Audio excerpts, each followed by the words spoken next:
It's Rydo, and we're back to another live stream of Shadowverse. Today is February 12th, Friday. Let's hop in. Starting late, or maybe just what is the new standard start time. Like, frankly, at this point, even saying that there is going to be a standard start time is, or mentioning that you're starting late is kind of ridiculous. It's just like my insomnia is all over the place, and I basically sleep in, wake up, whatever, whenever. There's no consistency there.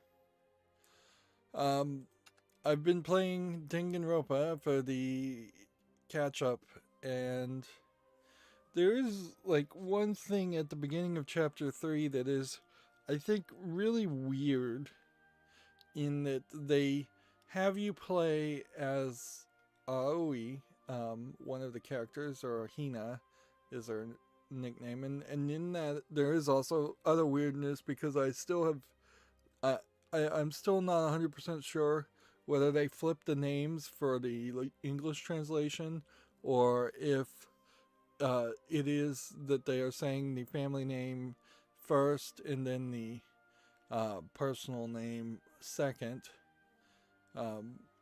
like they would in Japanese, or if they flipped it for the rest of the world where they say the personal name first and the family name second.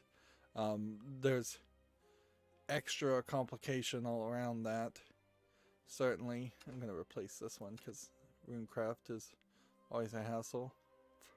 Yeah, that was really helpful. So you start playing as this girl Hina, and at the beginning of every chapter in Danganronpa, you've just had a classroom trial and figured out who the murderer is, and then seen them slightly comedically and very brutally murdered. So Hina's lying on top of her bed, not under the sheets, in sleepwear. So she's wearing white panties and a top, one of those loose-fitting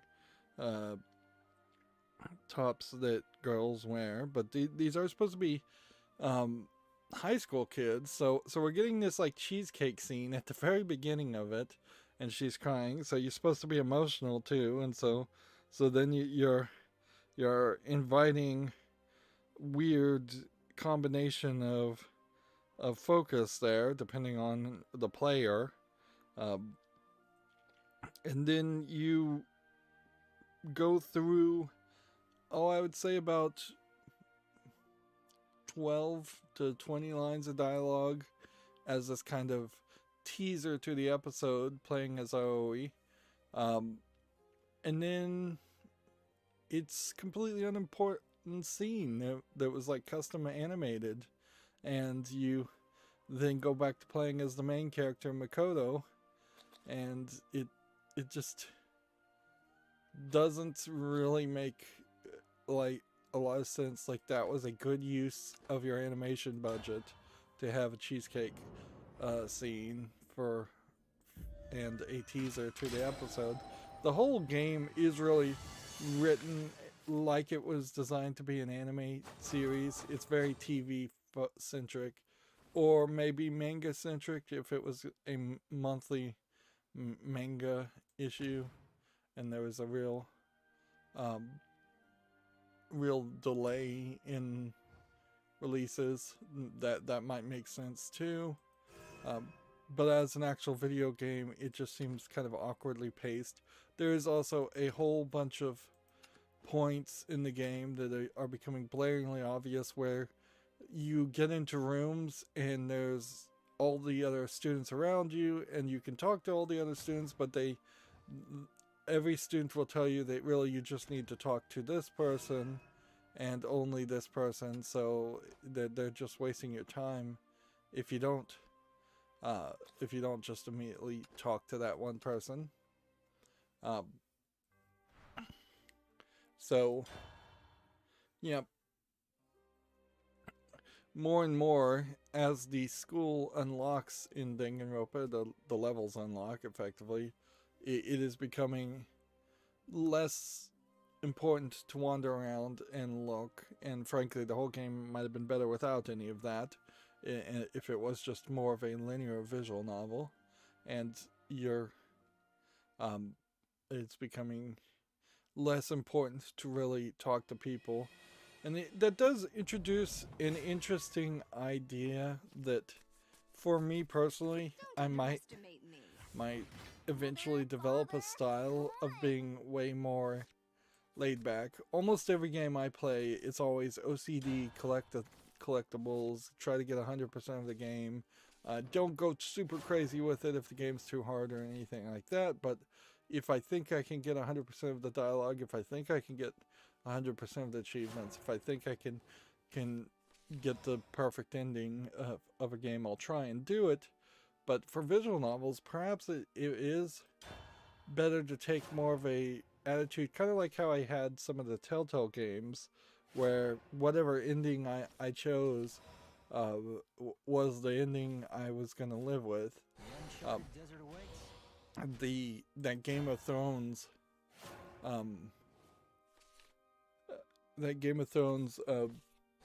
Telltale game was a kind of great example of that, where I think you were going to get a bad ending no matter what, because it's Game of Thrones, and so I was very satisfied with the ending I got, even though the main character you're playing as gets like killed at the end of it. Spoiler for a very old Telltale game you probably shouldn't bother to play. And plenty of other people got killed along the way too. I wonder if in the actual Game of Thrones books or TV series there was some diminishing interests because of the fact that so many characters were getting killed, because they were intriguing characters to start with, but if you had like one favorite and that favorite character is no longer in the story, then you probably might have lost some interest in the show. So yeah, that's a tough thing to pull off, certainly. A glimpse into the future is only the beginning. So yeah, is there anything else to say about Danganronpa? It's just kind of taking its sweet time, and I do kind of wonder. I'm like in the middle of chapter 3, I think, and we still haven't had a murder. Instead, we've gotten this side story, which you kind of needed, because the story is you're trapped in this school and you're trying to find an escape, and chapter 1 and chapter 2 really have been nothing but, oh, somebody murdered somebody because the person trapped in the school wants you to murder people. So, like, everybody was kind of too eagerly playing along with the murder games and not really succeeding. They were trying, but they weren't succeeding by any means as far as actually stopping or even beginning to have any progress at all towards escaping. There is also weirdness around that cheesecake scene with Aoi, in the fact that there were 2 previous like upskirt shots where they could have easily shown underwear, and they colored those in earlier in the game. And at a certain point, it almost feels like they may have done that intentionally, because they knew any Western video game journalist, any mainstream Western video game journalist, would probably not play 20 hours into a visual novel game. So thus they've eliminated anybody who would have been flippant and not stuck with the game, and any Western journalists who would try to cancel the game. Although if that was their thinking, they were fairly prophetic about it, because it's not like Danganronpa 1 is a particularly new game. I think it came out like in 92. But yeah, that might have been the thought pattern to it. Otherwise, it may have just been kind of a flippant decision one way or the other. It would be hard to actually give that amount of credit to Danganronpa, considering how in the dialogue Danganronpa is constantly Within every 45 minutes, there's at least one point where one character makes some kind of dirty, horny joke, or if anything, it kind of feels like you're playing one of those 80s, something very similar to like the 80s sex comedies like Porky's or something, where out of the blue you're spying in the girls' locker room or something.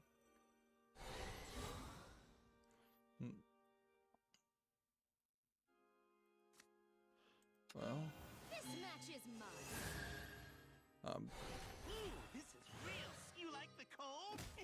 You like the cold? and yeah, I don't know. You like the cold? I think Danganronpa in particular draws the characters to be so weird and unique that they really don't fall down that route of being so characters that could be particularly attractive looking, for my own subjective opinion. Even the girls that are drawn to look more attractive, it just doesn't really work, particularly nowadays when it's all moe characters. I would say that you sort of have that even with older 80s and 70s anime too. It's like when they were animating the characters to look fairly human looking, then they just looked fairly human looking, but worse because the animation wasn't that good.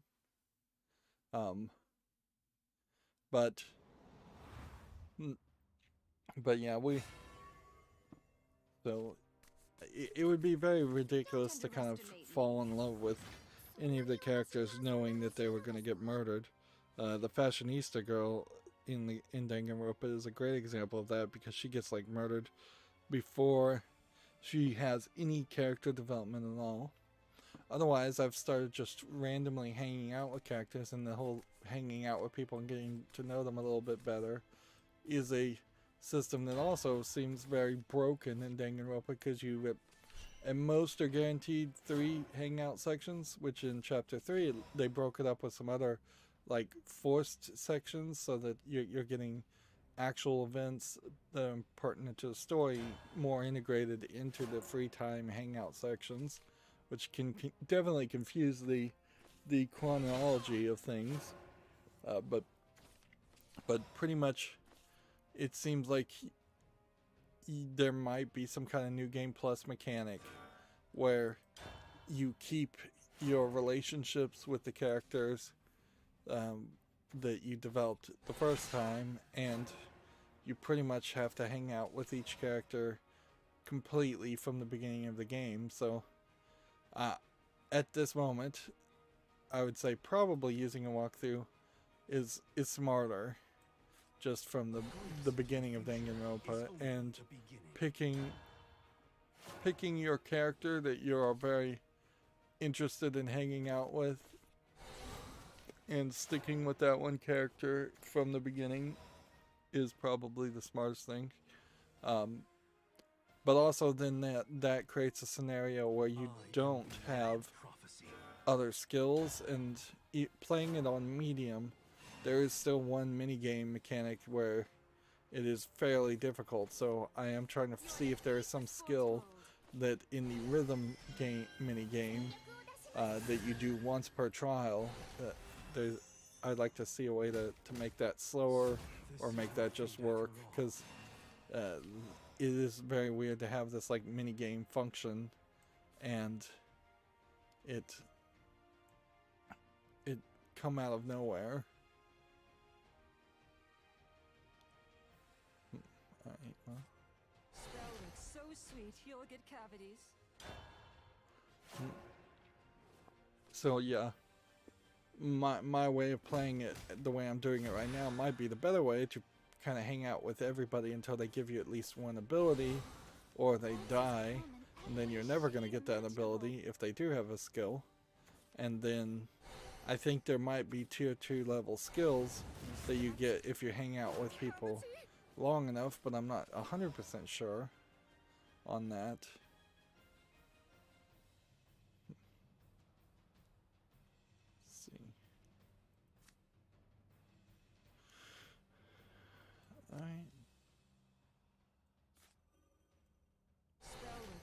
sweet, you'll get cavities.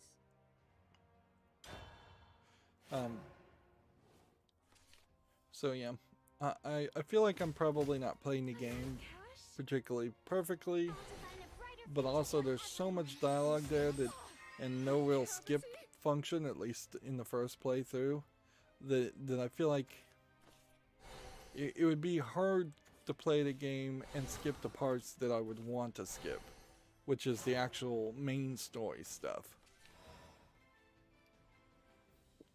So I wouldn't be upset, frankly, if at the end of the game you actually just got to hang out with people as much as you want. There's also the whole finding Monokuma tokens and getting presents to give to people, and that as a mechanic is kind of added on and unnecessary. Do I want to draw a card for the effect of spell boosting? Just a couple of cards, I guess I will. Yeah, but yeah. It would be almost nicer to do that, because what it dangerously is approaching is an idea of potentially just going and getting a save file to get the maximum instead of actually playing the game more, because I don't think there really is enough meat on the bone with Danganronpa to make you want to play it a second time, and unless the story changes drastically, which I don't think it really could. At best, I'm thinking one character, the fashionista character, maybe, just maybe, could survive, and some other character that's unimportant might die in her place. But I don't know. I don't know if I really believe that is the way it's gonna play.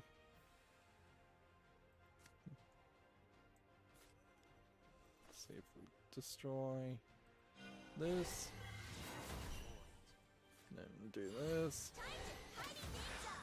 and then do this.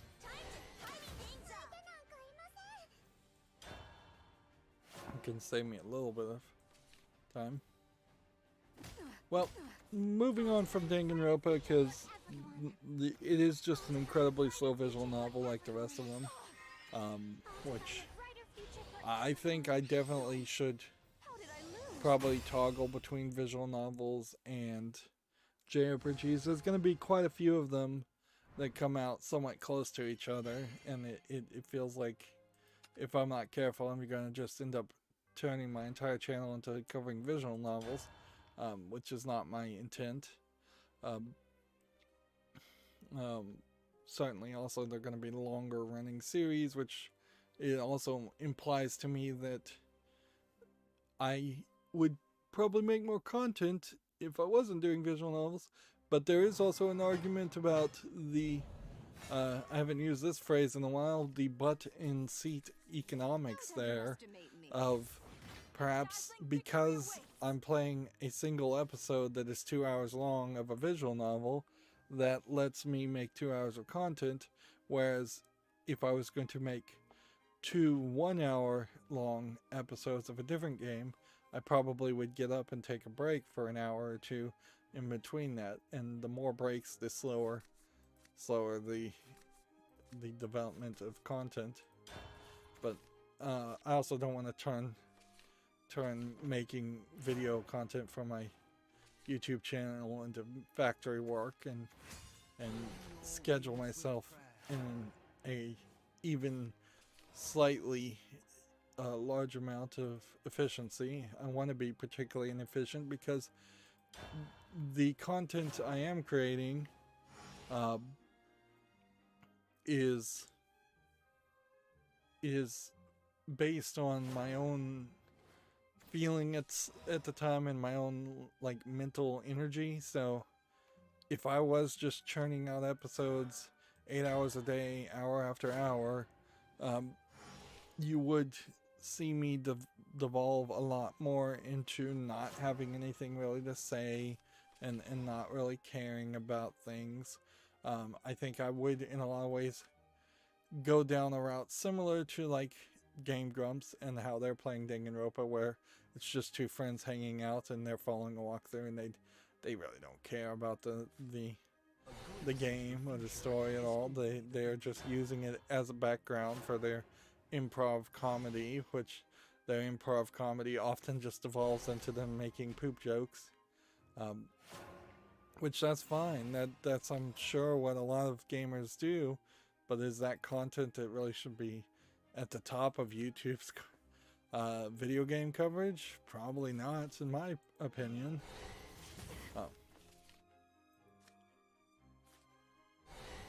So yeah, I don't want to become that too much. Although, in all fairness, that is exactly what my Binding of Isaac footage was after about 10 or 20 full runs, is that I was just pretty much ranting and talking without really caring too much about what Binding of Isaac was, what was happening with the game. But you may also notice that my channel kind of quickly shifted away from that once I realized that I had said everything I had to say, and I had really just established what then became a running tradition of going on the same dozen or so rants that I have in my head. Which, if anything, I've perhaps been shockingly too consistent on the same rants. Golly, it's chilly here. Okay. Two damage. Mana, come forth. Ooh, this is real scum. You like the cold? I feel slushy. Well, I can do a little bit of damage. Since it's Friday, I want to finish particularly early, so we need to get into the video game news. Also, I am happy to report that after Wednesday's stream, I got my new router, which is just a new version. Hopefully a new revision, but I don't think it really is. Hopefully it's just a newer one and not one that's been sitting on the shelf for 5 years somewhere. You would be actually surprised how often that is the case, where you will find something like in office supply stores that has just been sitting on the shelf forever. There's a decent number of stores, office supply stores and things like that, where the manager of the store is not even allowed to mark down things, so even the manager of the store may see it has been sitting on the shelf forever, and he can't get rid of it. And the idea of having a store where you're paying rent, and you are still filling your shelves with the same garbage, it feels very much like running a bodega. Some office supply stores that I've seen. But yeah, my new router has been running with the default software. Not well, per se. We can see the streaming here is fine, and the quality of service without any quality of service enabled, which does make an argument that maybe I don't need as intricate quality of service as I thought I did or wanted to have. But both the 2 gigahertz and 5 gigahertz are working, where the 2 gigahertz just stopped completely working on my other one, my old router. So now that a couple of days on the stream here has worked with the default software, I know the hardware works. I know that my old hardware had just worn out, and so it is now going to be a case of just installing the DDWRT firmware on the new router, and then trying with a light touch to set the settings like they were set before without also creating any new problems, which hopefully that works. Like the easiest way, of course, would be to just load the backup onto it, but I don't want to copy mistakes, and I kind of want the default settings, particularly on the Wi-Fi, because with the default software it is just the same speeds and everything, so perhaps some of my optimizations for specific channels on the Wi-Fi and specific widths of the frequencies, maybe all of that is just like unnecessary, and maybe that all of that over a decent number of years did just burn out the circuitry for no good reason. I wouldn't be 100% surprised if it really was a case that a lot of the double band and triple band widths of the 5 gigahertz frequencies and the 2 gigahertz frequencies are features that you can use but actually don't actually help any, and maybe are just draining the batteries of cell phones and other devices connecting to them more than they are benefiting much, because it's hardly like my ISP is giving me a ridiculous amount of internet anyways. And still my main problem is that that I just don't have enough upload speed, and that you're never going to get around that. Like for a second there, I was actually considering the Starlink internet just as a backup, which that really wouldn't be good for streaming by any means, or even really downloading, but just having a satellite internet connection of some pay per yeah, for me I'd like it as a backup, so I'd kind of like it like pay per gigabyte, where it could hook up to the satellite for the many times that my local ISP is down. But often when my local ISP is down, it's because something in the entire area is down, so it's not even like if I got a different ISP in the same area that there's any chance the internet would be up at that point. And I wouldn't be surprised if what that really boils down to is unless the Starlink satellite internet has ways around that, I wouldn't be surprised if even the Starlink internet would go down, because it probably does try to just bounce the internet to receiver stations that are somewhat close to the same region.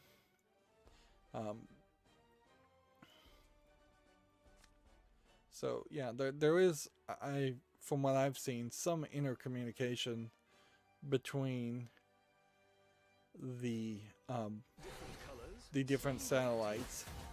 So there is this possibility that you could connect to a satellite in the Starlink internet, and then it would bounce the internet up to a different satellite that is either in higher orbit and further forward or backward in its orbit, so it would be hitting a different region. So in theory it could fix that.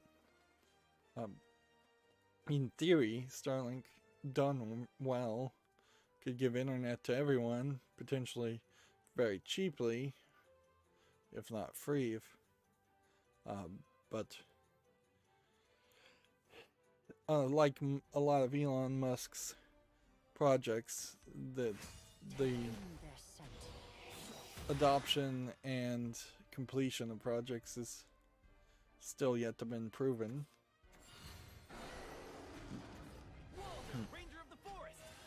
But yeah, so I'm gonna have extra work to do this weekend with the router, and I'm gonna have to try and flash the broken router so that I can load the old settings on the broken router, so then I can look at the broken router to move the files over, including the JFFS partition, which I'm gonna have to synchronize using rsync over to the new router.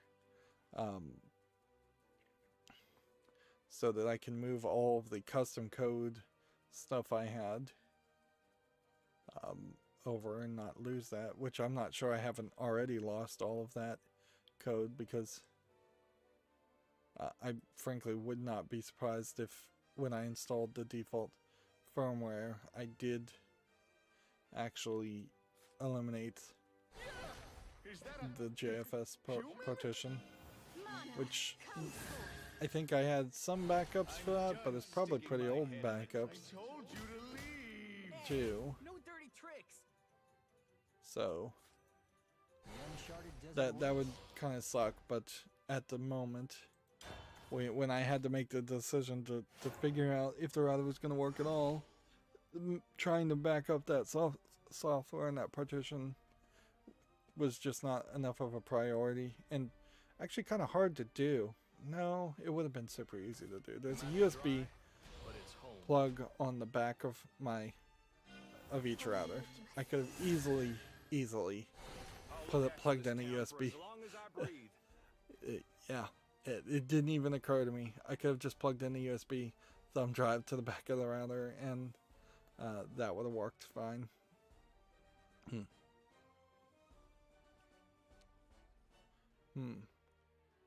Well, I have Dead or Alive 6 here. I've also finally managed to figure out how to get the minimal scroll bar to show up on most pages. I don't know why this is here. It was on sale. That's right. Right. We are in the middle of the Chinese New Year sale, so Dead or Alive 6 right now, the digital deluxe edition is $23.99, which is still a fairly high price, frankly, but for fighting games, I don't think you're ever going to get much of a discount. We can see it's mostly positive. For personal visual taste, playing as the Dead or Alive characters might be interesting for this one character, but honestly, and these two female characters, but I'm not really seeing a lot of interesting looking male characters or even alive characters in general. That's probably because the free game version mechanics here of the core fighters, and Dead or Alive perhaps is more interested in putting characters in bikini sets than creating more characters, which I could see how that would be interesting. Being the 6th game in a series, there undoubtedly are some elements here that I would not be familiar with. Alright. A glimpse into the future is only the beginning. I am beyond this. prophecy. I can't sing Then another do note. this and hope it hits this. Bone dry. And then in turn.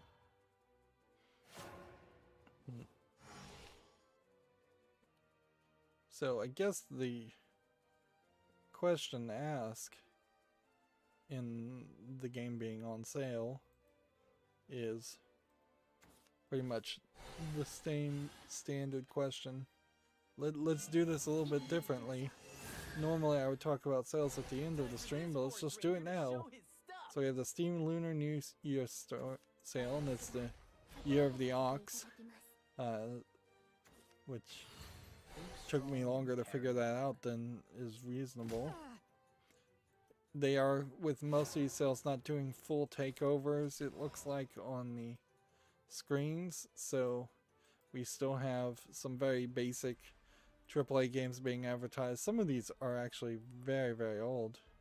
There is an interesting thing here that Red Dead Online has Asian writing on it. Witcher 3 for $9.99. Man, if I hadn't just spent $250, I didn't plan on spending on a newer router. Some of these games I might consider getting. There might be some Fallout 4 DLC that I still need to buy before I cover that, since someone gifted me Fallout 4 and I haven't gotten around to doing it. Wrath for $14 is probably a decent price, and it's probably the best you're gonna get, which it does sound like it might be more interesting too. Like, I was gonna do But I guess I can do this, Spell looks so sweet. and I can you'll do get cavities. this, Is that a and then human? I guess just end the turn. So let's see what the Steam Lunar New Year sales got on sale for us without trying to hover on things. Life is Strange Before the Storm, $3.39. That's a decent price. But then you have things like Shadow of the Tomb Raider that's not really getting mentioned. Then some trickery, certainly with like Life is Strange 2 Episode 1 being free, but the rest of the game and its price not really being noted. There's plenty of room under each one of these. How can I hover on this without hovering something larger? On the black bar at the bottom of each of these games, there is plenty of room for them to develop a system where it could be the price, initial price versus total price, and that is something that they probably should implement. I was just watching a video yesterday talking about how a lot of the apps on iOS have these like weekly, monthly subscription fees so that they can run these scams and charge people a lot more money than they think they're going to be charged. And they were saying how it would be very easy to just annualize it and say, in a year, this is how much you're going to pay, or in the lifetime, this is how much you're going to pay. And it would be helpful, frankly, if there was an initial price, and there's room here even for like initial price, discount, and then overall cost, or total cost should be just like an infinity symbol if there's any kind of subscriptions, because they have gotten very fishy, to say the least, around hiding prices on the Steam storefront, as they try to do all over the place, through like DLC and episodic content. And that was the whole point, was to hide the price and make a game feel like it was cheaper than it was, and then deliver a unfinished product. Like Captain Tsubasa here is down to $35.99, but it's also mixed, so I really wished Captain Tsubasa Rise of a New Champion was good, but it wasn't. Here we have a card game around birds watching, which that's an interesting idea. I'm gonna open that in a new tab just to make sure that's on the fall list. Then Spellforce 3 looks like a fantasy game for $12.49. Vampire Bloodlines 2 is 50% off.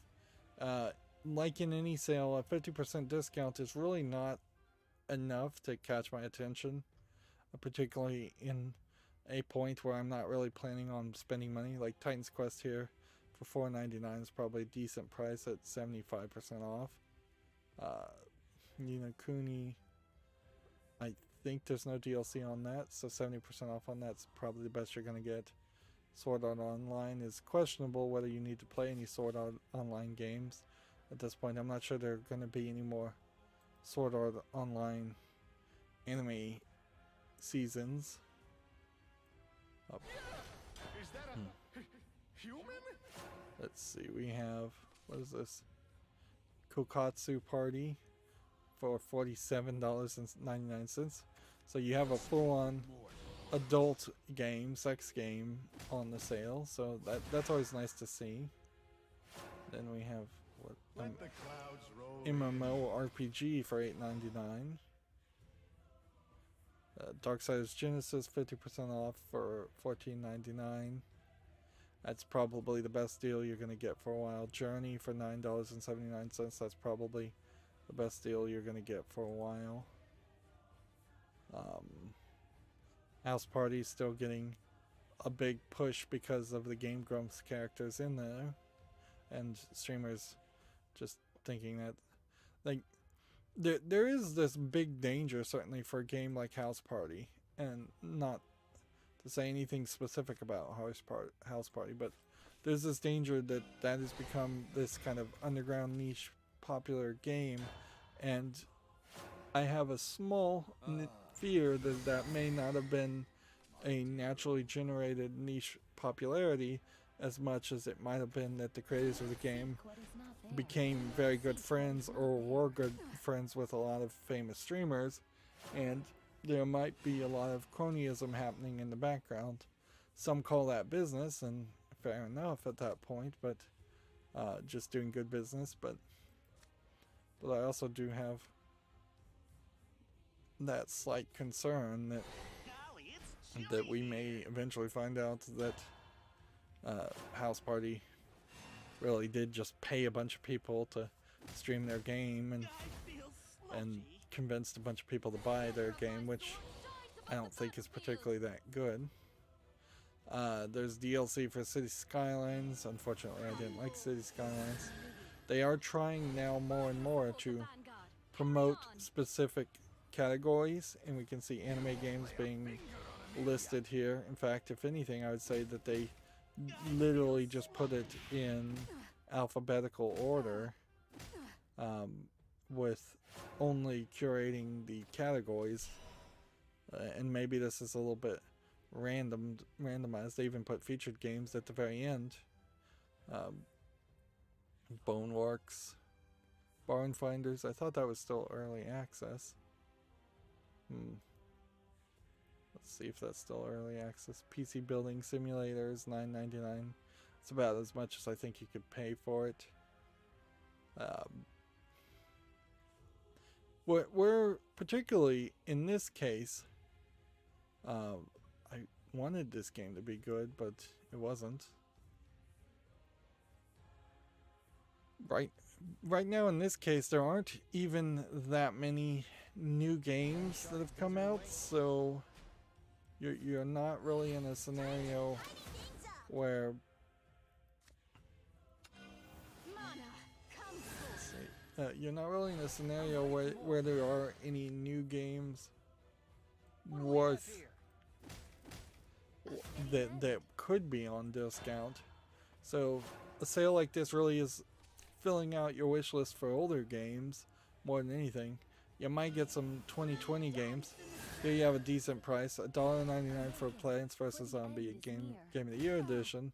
That's only 60% off, but also it's probably the cheapest you'll get it. And I don't think there's any DLC for Plants vs. Zombies in general. Where like this Cluedo game is only 50% off, and I know there's a bunch of DLC on that. But yeah, you've got Rust and Sea of Thieves and the Halo collection. You've got Honey Pop 2. Whether you like it or not, Honey Pop 2 at the moment is the closest thing to a AAA game that is out right now, and it is going to be probably something that gets talked about a lot more than anything else consistently, because there's just not going to be any other games to talk about. So unless I can rid myself of my addiction of listening to Giant Bomb and the Beastcast, I imagine they will mention Honey Pop 2 more than they want to. Let's try some Swordcraft gameplay instead, because that did not work. Yeah, and yeah, I can see that my zoom in or something here has put a visual glitch on the screen. It almost feels like it's a book effect where, if I can not hover on anything, like it almost feels like a book effect where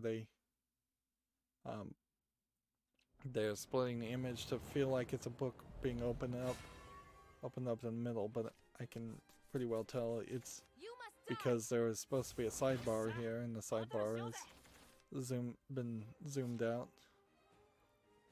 Let's see, like Ark and Sims 4, Monster Hunter for $19.79, Witcher 3 80% off. I don't have The Witcher 3 on Steam. I got it on Good Old Games. I'd love it if somebody gifted me The Witcher 3 with the DLC. That would give me a great excuse to play the DLC And frankly, it'd be interesting to see how well that worked. Of course, I have to hang my head in shame and say someone already gifted me the base of Fallout 4, and I haven't gotten around to playing that. So, like, I can certainly also understand why people wouldn't want to gift me games. The same is kind of true with like Tabletop Simulator. I'd love if somebody gifted that to me. It's always on sale for $9.99, which always means that it's just not really worth it to specifically go and get it versus other things that are on more discount. And inherently, whenever I look at games and start shopping, there's enough things on sale at a higher discount that it becomes a bad choice to get something that I know is always going to go on sale.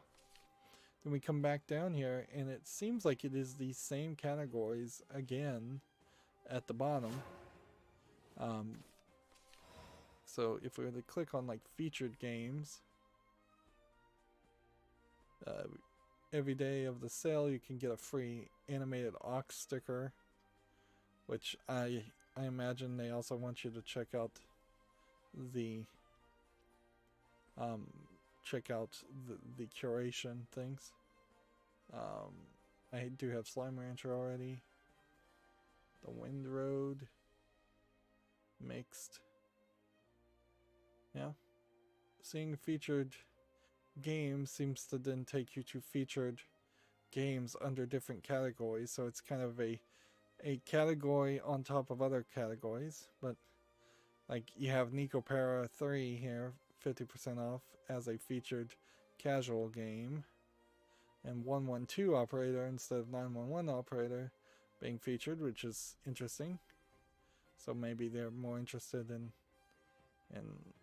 foreigners, because I think 911 and 112 Operator is the exact same game. If it isn't, that'd be slightly interesting.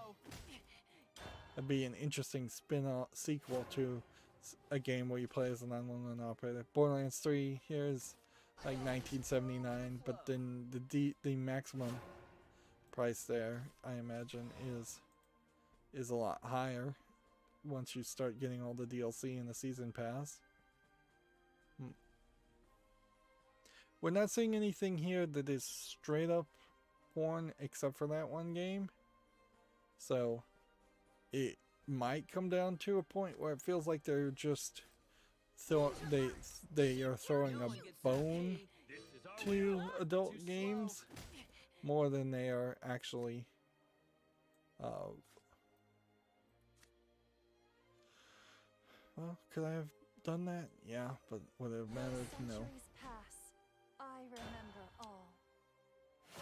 It would be a little weird though if they were to have a sale and then there was a dozen adult games, even if the truth is that there probably are a dozen adult games at any point that have outsold some of the more niche games they would want to promote.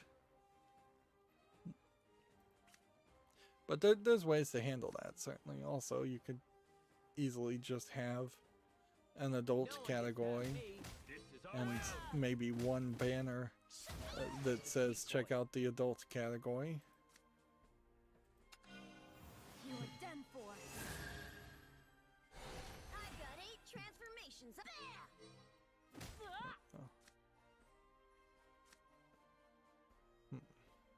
Too slow.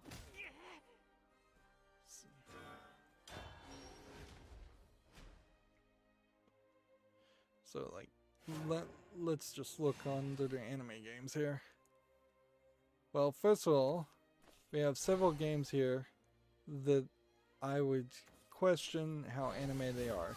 Like Puzzle Quest definitely doesn't feel like it should be tagged anime, so I don't know how they got down that. And then they're under all action, adventure, casual, RPG, simulation, fantasy, and visual novel. Catherine is anime. Ace Attorney is anime. Bloodstain is anime. Looking at this, for as much as I end up talking about anime and Eastern games, there's actually quite a few of them I don't own. Let me just make sure that's already open. And then when you get down here to this point, it's not talking about anime games really that much anymore. I thought I owned Dragon Ball Z, Fighter Z. Don't I? And then, yeah, you get back to Street Fighter, and you're like, alright, well, I might be a Japanese company that's animating and making Street Fighter, but I don't think that falls under the category in my book under anime. Here's Grand Blue Fantasy Versus, which is the tie-in advertisement that they're doing with Shadowverse right now. So the actual number of anime games you have here under recommended for you seems to be very little. They're saying, hey, get Danganronpa 2, which I think not. Playing Danganronpa 2 that quickly, I think, would be a mistake. The uncharted desert awaits. I want to finish the Nonary game at least. What do we have here?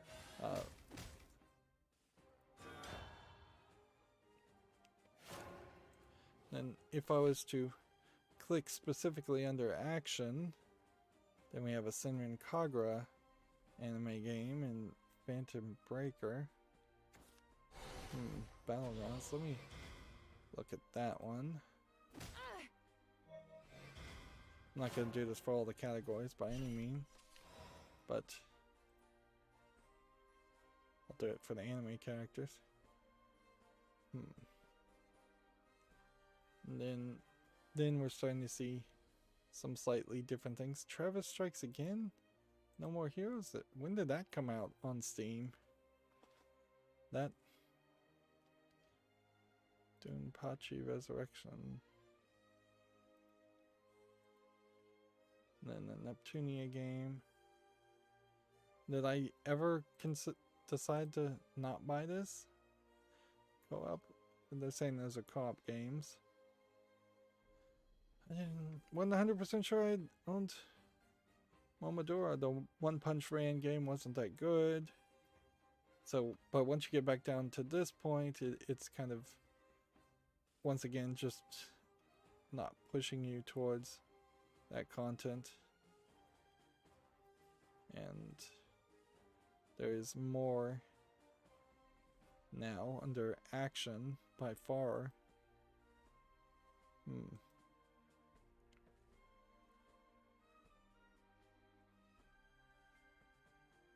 River City Sports Cross Challenge.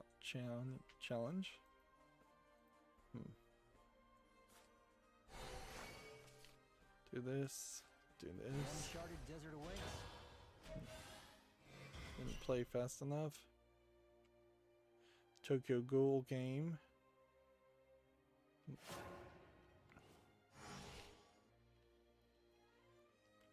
Yeah, I'm not sure if looking at these games in particular isn't gonna just convince me. You get like 2 pages at some time only on these recommendations.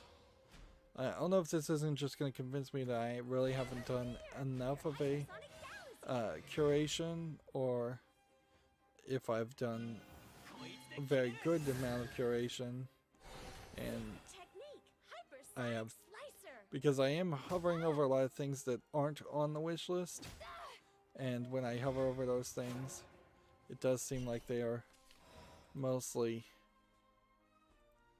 mixed reviewed, or they have the feeling at least of, this is weird, Toy Story 3, just totally in the wrong place there, under an anime game. But yeah, a lot of these games feel like they just were in early access before. Let's see, if I was to click adventure at this point, then under adventure it gives you cute games. Their system is messed up by far. I can definitely tell that much, because we are seeing you click adventure and then it says adventure under subcategory of cute games, which makes no sense.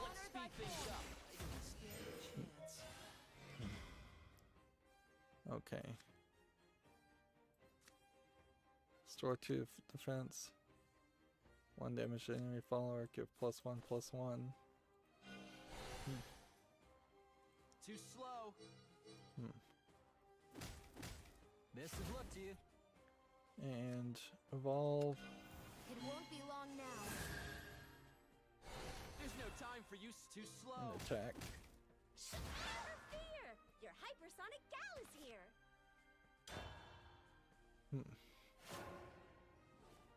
If anything, what this sale is, and I'm wasting a lot of time here, what this sale is highlighting for me is there are clearly some visual novels that I either ignored or really knew because they're being highlighted here, and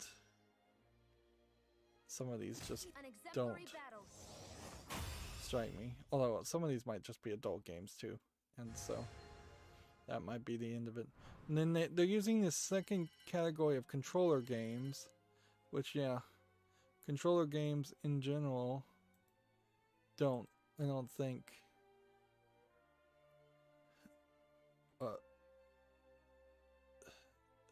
like, ideally I would want to play a lot of visual novels and such with controllers and have controller support. But boy, have they really dropped the ball on that Toy Story 3. Well, I guess they're happy with the One Piece game. I thought people didn't like that. Was this my erotic stories? So that there are definitely some adult games also in this that they're catching people's attention.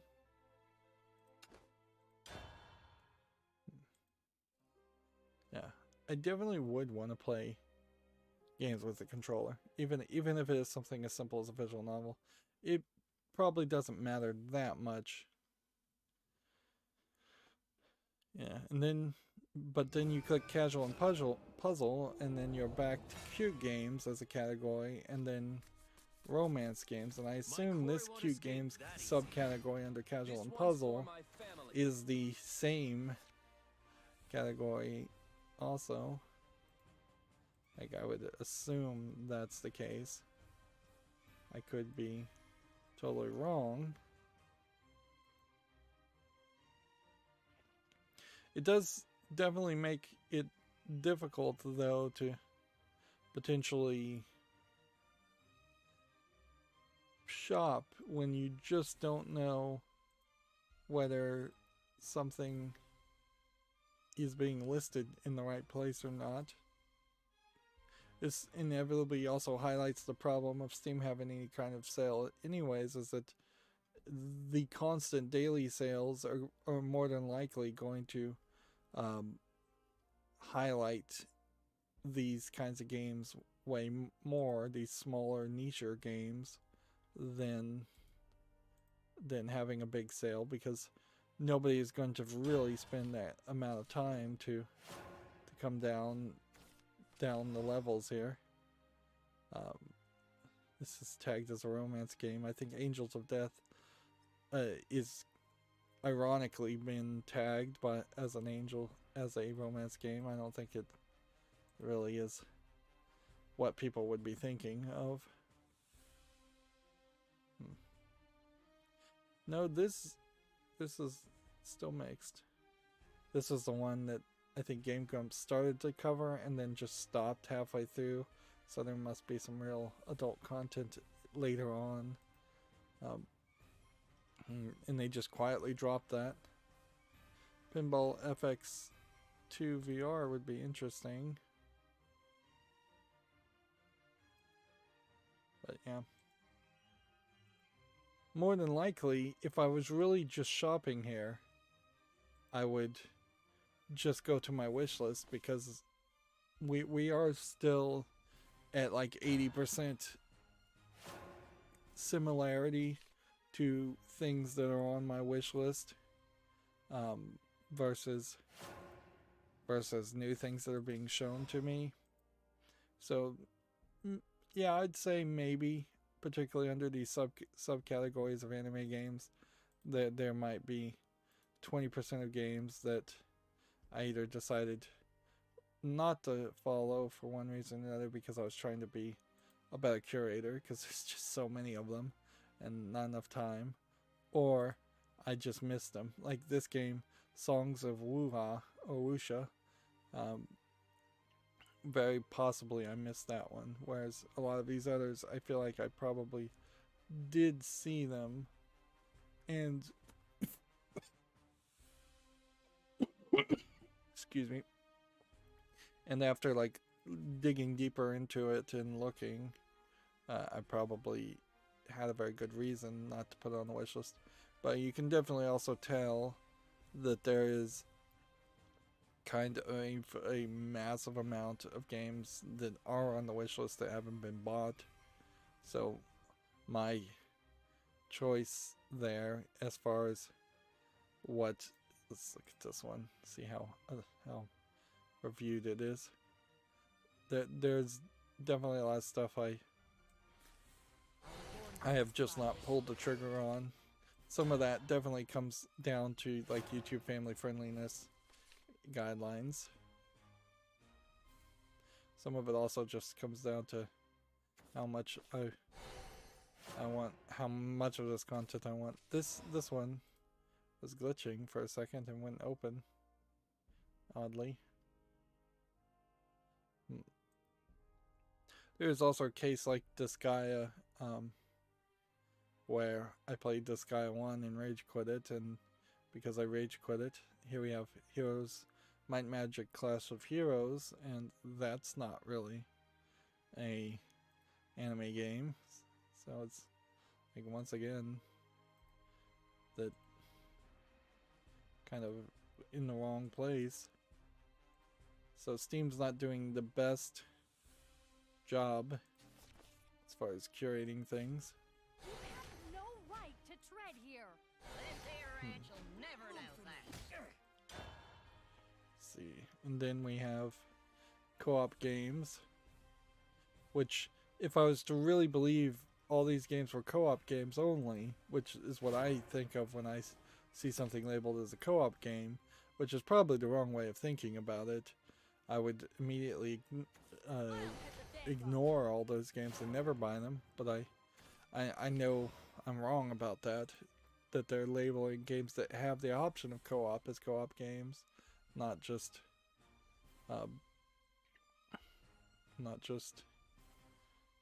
every game. I am starting to run into a lot of games that just don't want to load up the zoom in overlay, the hover overlay. Maybe that's a bit of slowdown on the case of my internet.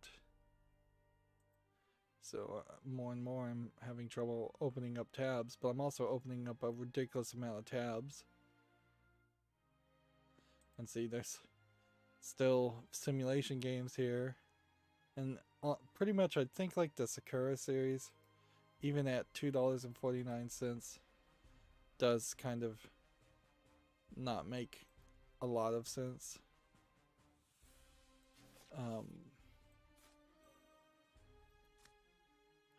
Deal 2 damage. Let's go ahead and kill that.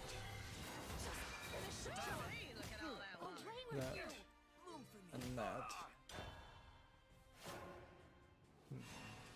A lot of these games I think I'll just pretty much look at and talk about them without showing them, because totally a lot of these are also adult games, and very female focused on what's being highlighted here. There definitely is a split there, where very rarely do we get any guys even on the thumbnails, let alone a otome game. So I kind of would make an argument that either there isn't enough otome games or young maiden games on Steam, or they are just not getting highlighted enough.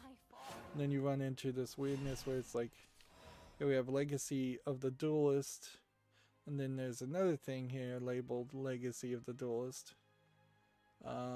which This came out in 2016. This came out in 2020. So, how can you have two games named Legacy of the Duelist? That seems like just bad marketing. And Pinball FX under controller games. And then strategy games. Let's see. A lot of these are just Gaia games. Criminal Girls, mostly positive these days. Neptunia games. Super Dragon Ball Heroes, very positive these days. A lot of these games I feel like were not reviewed anywhere as well as they are now, too. So they took longer to grow a fandom than what I normally would have given a game time to grow a fandom with. And so there is potentially an argument here that I have eliminated a lot of games. And see, in this one under strategy you have just controller games being highlighted, and that's it. Like, then it just comes down here, and unless this is where you're supposed to be looking, which maybe you are supposed to be looking there, but that would be too much time. And then here we have like Puzzle Quest also being highlighted as being on my wish list, even though it's not a visual novel game. So It might be dry, but it's home. I owe those women a debt, you see. For the town's prosperity. yeah, there might be something more to this if you digged deeper, for sure. But yeah, here we have one called Sweet F Cake. I haven't heard of that. But yeah, Otome, like young maiden games, visual novels for teenage girls. Like, those are seemingly not getting highlighted. And so yeah, if I was the person at Valve, working at Valve, I'd say, hey, let's try to highlight these games, or let's try to have a sale and get more developers to publish those kinds of games in the West. Maybe it is an argument that those games in particular don't get localized, because we do, and there's just in general less of them anyways. But yeah, I think more Otome games being highlighted would be interesting. And there's seemingly about 5 pages for visual novel cute games, as it were. And this sale is pretty much doing the one thing that every sale should be able to do, which is it's making me reconsider older games. Of course, you do at some point start to have a different experience.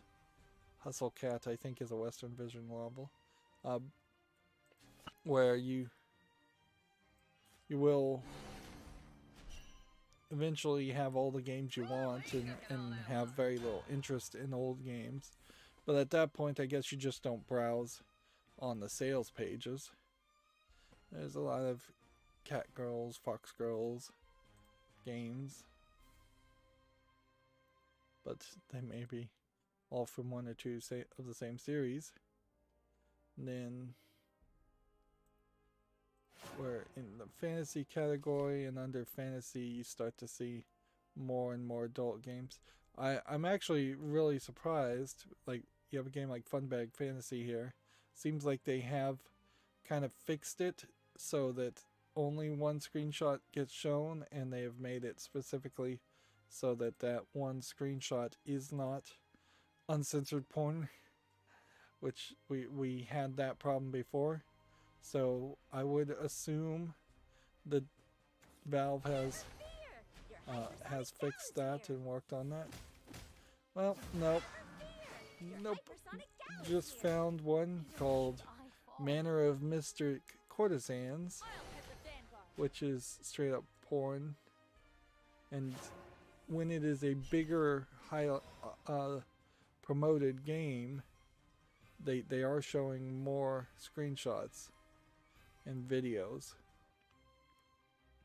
So, for instance, if we hover over Fault here, you do start to see video. So, yeah. So there's still some work that needs to happen here. But I would even on that aspect say they aren't doing such a terrible job. For as many of these game developers are trying to sneak things by, they're seemingly doing a decent job there.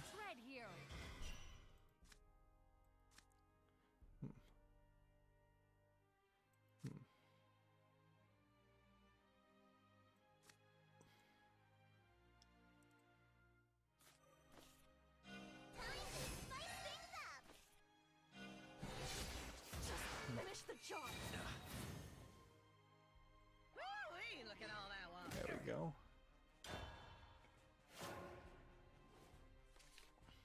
Then the next category under here is fun games, or funny games. That, I guess, big difference between that. Here we have a adult game around the butler guy, it looks like. And then, yeah, this game looks like something I haven't seen before. And then under that category in those two tabs, we have romance games under visual novel.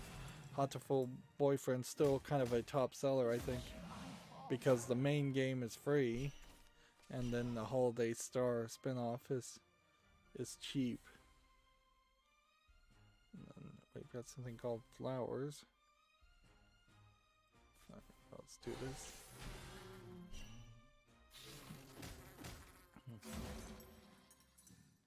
Good. Broke it. Broke it straight down. The hunt has only begun. Looks like you keep. Woo-wee, look at all that water. What do we have here?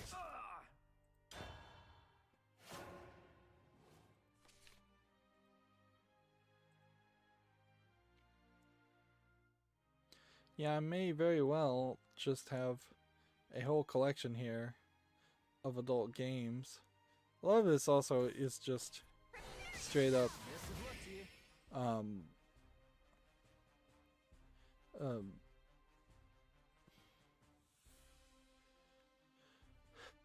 the same games in different categories.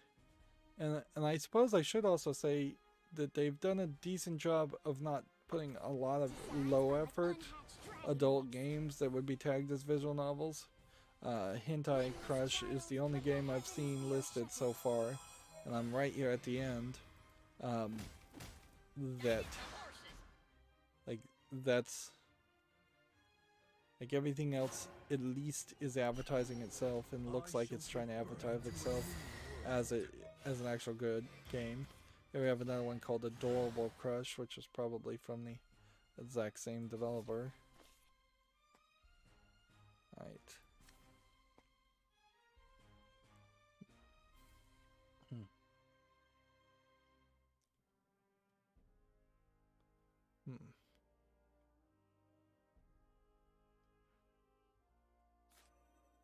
You have no right to tread here. Alright, well, this Continue to believe. and then this and then this. That should win the game for me, pretty much. Order takes flight for a peaceful tomorrow.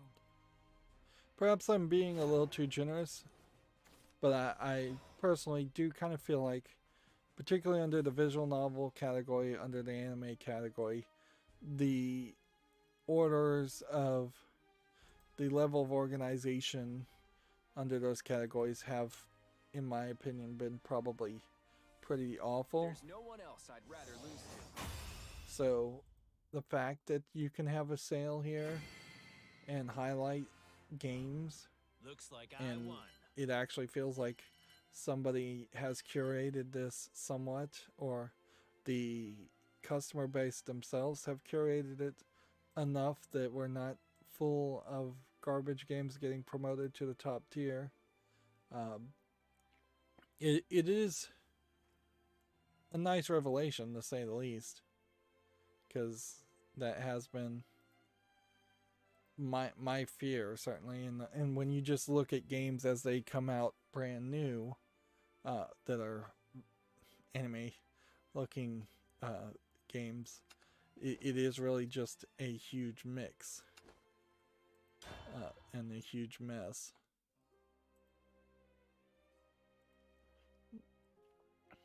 That is not to say, though, that if you were to start a Steam account today and you are a big old anime game fan, you're going to have a great time.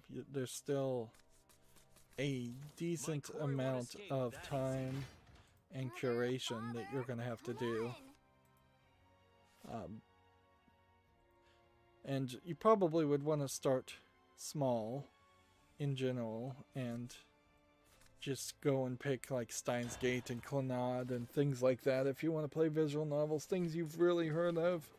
And then on occasion have maybe some sales point you in some more direction, and over the course of 4 or 5 years of going through sales, reach a point where you know what you want and what you don't.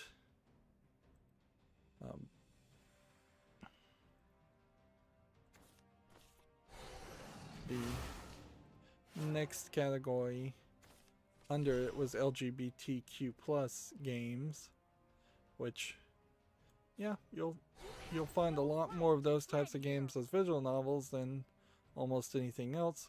Although, in fairness, I think there is a decent chance also. Like, when I look at a game like Sakura Knight here, I don't know if I believe that there really is an LGBTQ main theme more than there might just be one lesbian character that can be a lesbian, where if I was to look at this game, Love Ribbon, that definitely is more of a focus clearly on two girls in love. So there's, your mileage may vary, certainly. And at a certain point, if that is the reason why you're buying a game, other than it just, instead of it just being reviewed well in general, you're gonna have to spoil yourself on the visual novel very badly to make sure it's the kind of LGBTQ game you want to play.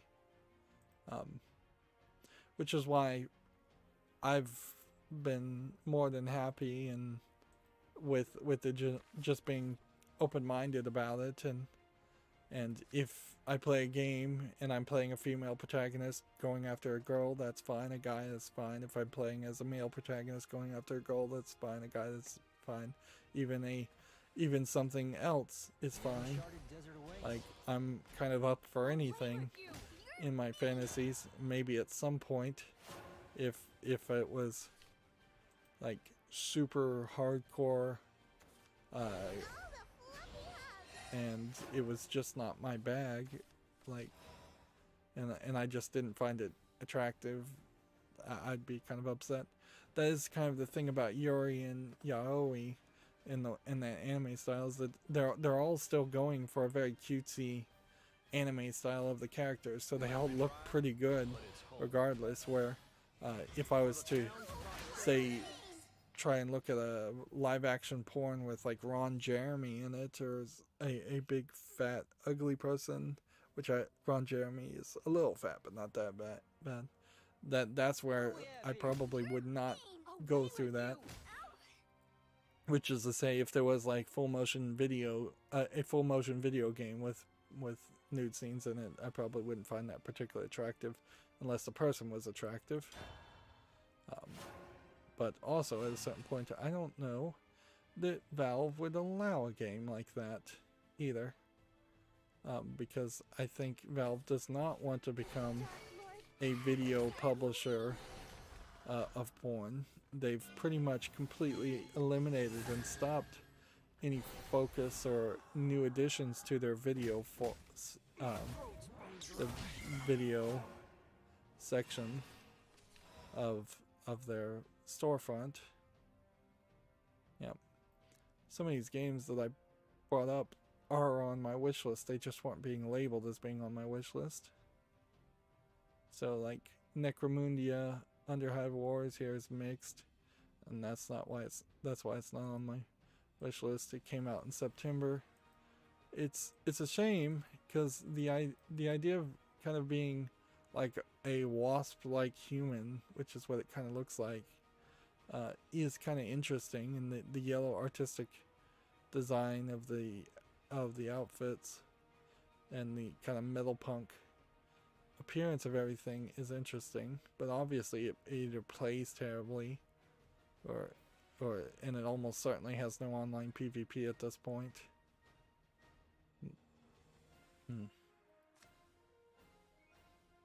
Let's see. You wanna play with me? The hunt has only begun. I'm happy I was born this way. I just gotta bring Well, I don't think we'll get to any video game news at this rate. I've just painted myself into a corner quite a bit. Let's see. Buying the complete collection. Like the season pass for Cluedo is 50% off, but it's still $17.49. That would be something I would love somebody to gift me, but even at that price, that's asking quite too much. And see, that is in part why you can see the recent reviews here for Cluedo is mixed, is because while the default game may be 50% off for $5.99, that's literally one board. And then there's like a dozen others that are hidden behind the season pass. It is just a terrible Hasbro scam that Marmalade Game Studios allowing Hasbro to let them do. Oh, are you in need of medicine? Let's see, we've got this game called Omori, which came out a while ago and was on the following list, and this was a psychological horror with some RPG Maker looking stuff, and we can see my quality of service does need to be enabled because none of these images loaded, and I just opened this page. I guess this one needs to be moved over to the wish list though. I can't justify leaving it on the follow list. That will be probably one of those cases of games though where I also choose not to ever buy it. It seems I'm lost.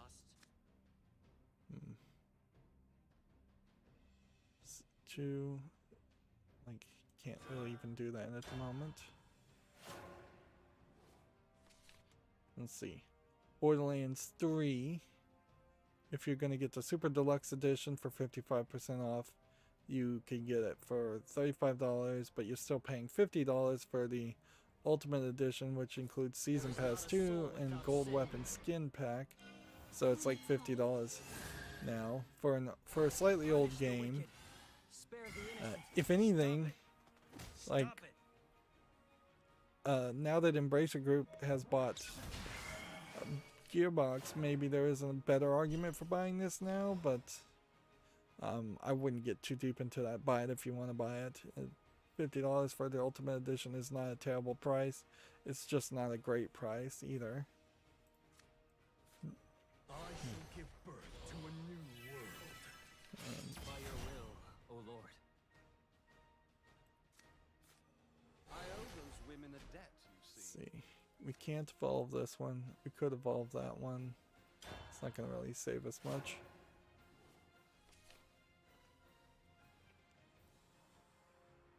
So yeah, It's still a hard sell, certainly. Also considering how I haven't played Borderlands,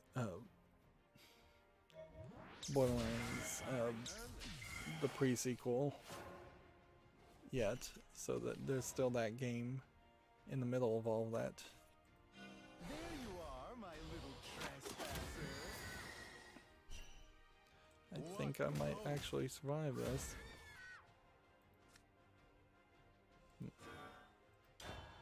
So here's the point shop for sale, so you can claim a free sticker. Grab a sticker every day, get my sticker or whatever. And then you can use it in chat. You can see that the non-cash refundable, no actual cash value points, I'm up to like 23,000. Now you could get item bundles. So if I wanted some of these things that you would have gotten for free from crafting badges in the past, now you can just straight up buy them. You might still be able to get them, but all these little items never should have had any value anyways. And if you want anything fancy, you're spending about 3,000 on them, and none of them really matter at all.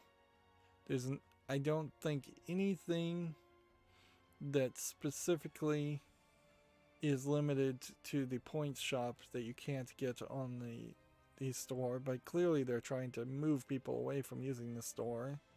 And then you have these like one-time message emotes that they're trying to get into microtransactions, and that's really stupid. Let's see specifically what we have. Item bundles. You have a discount in the no cash value bundle here. Would there be anything worthwhile getting? No. Like, I love Portal, and I still would not get that Portal 2 bundle, not for a second. So I'm gonna probably just have this ever-increasing points value that is just never used. That would be my guess as to how this goes. You wanna play with me? No right to tread here. See. It seems like lost. It seems like lost. I won't let you get away. Happy I was born this way. Oh, I just lost because it took too long.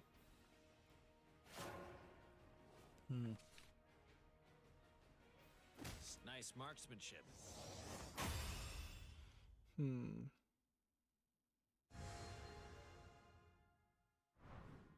There's a points history, and clicking on it, it seems like... What have I redeemed?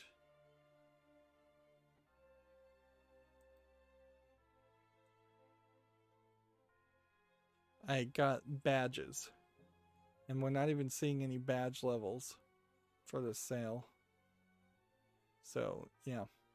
I've redeemed 11,000 points. I'm at like 23,000 points right now. And all 11,000 of those points were to get badge levels.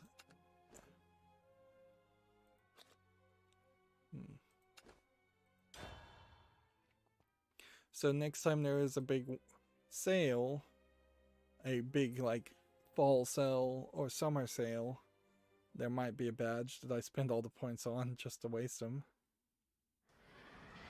I do own Dragon Ball FighterZ. I hope I own the FighterZ Pass, but I wouldn't be surprised if I don't.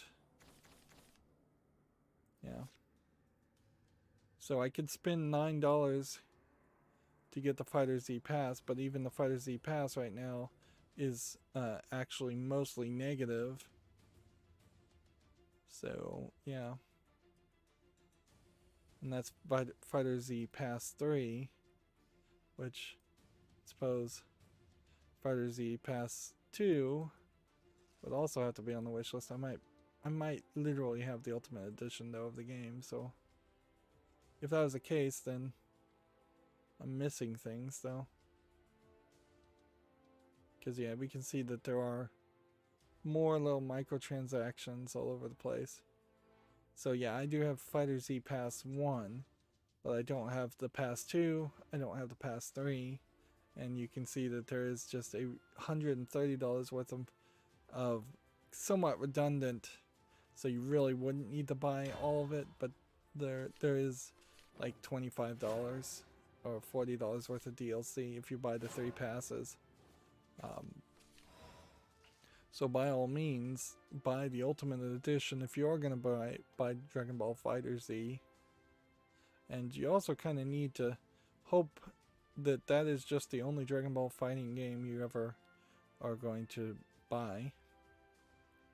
Here we have a game that I pulled up called Phantom Breakers Battlegrounds, which looks like it's a chibi beat 'em up game, which I can't look at any of these things because none of the images are gonna load up. See, at this point, $2.99 looks fine, but the complete pack itself seems to be $9.79. Let's see, what's weird here is I can definitely see I have a character pack on the wish list, but then I have a game here that's not on the wish list.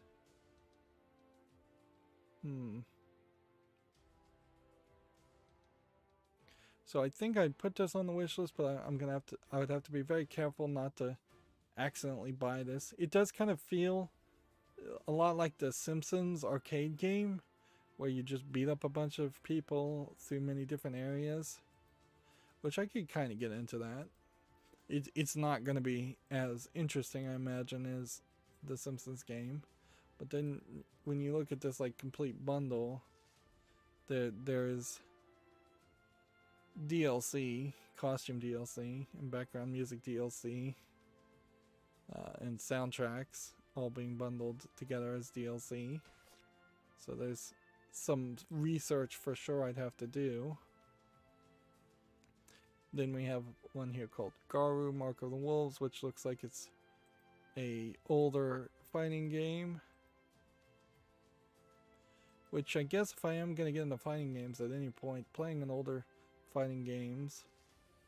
Apparently this is a Fatal Fury series game. $4.99 discounted from SNK. Honestly, it feels like it's literally just two guys that fight each other and that's it. Well, no, I see a girl and some other characters. Definitely feels old. So putting something like that on the wish list is probably fairly safe in the sense that I probably would never play it, purchase it anyways. Is it edible? Only one way to find out. Of course, the danger here is I'll build up my entire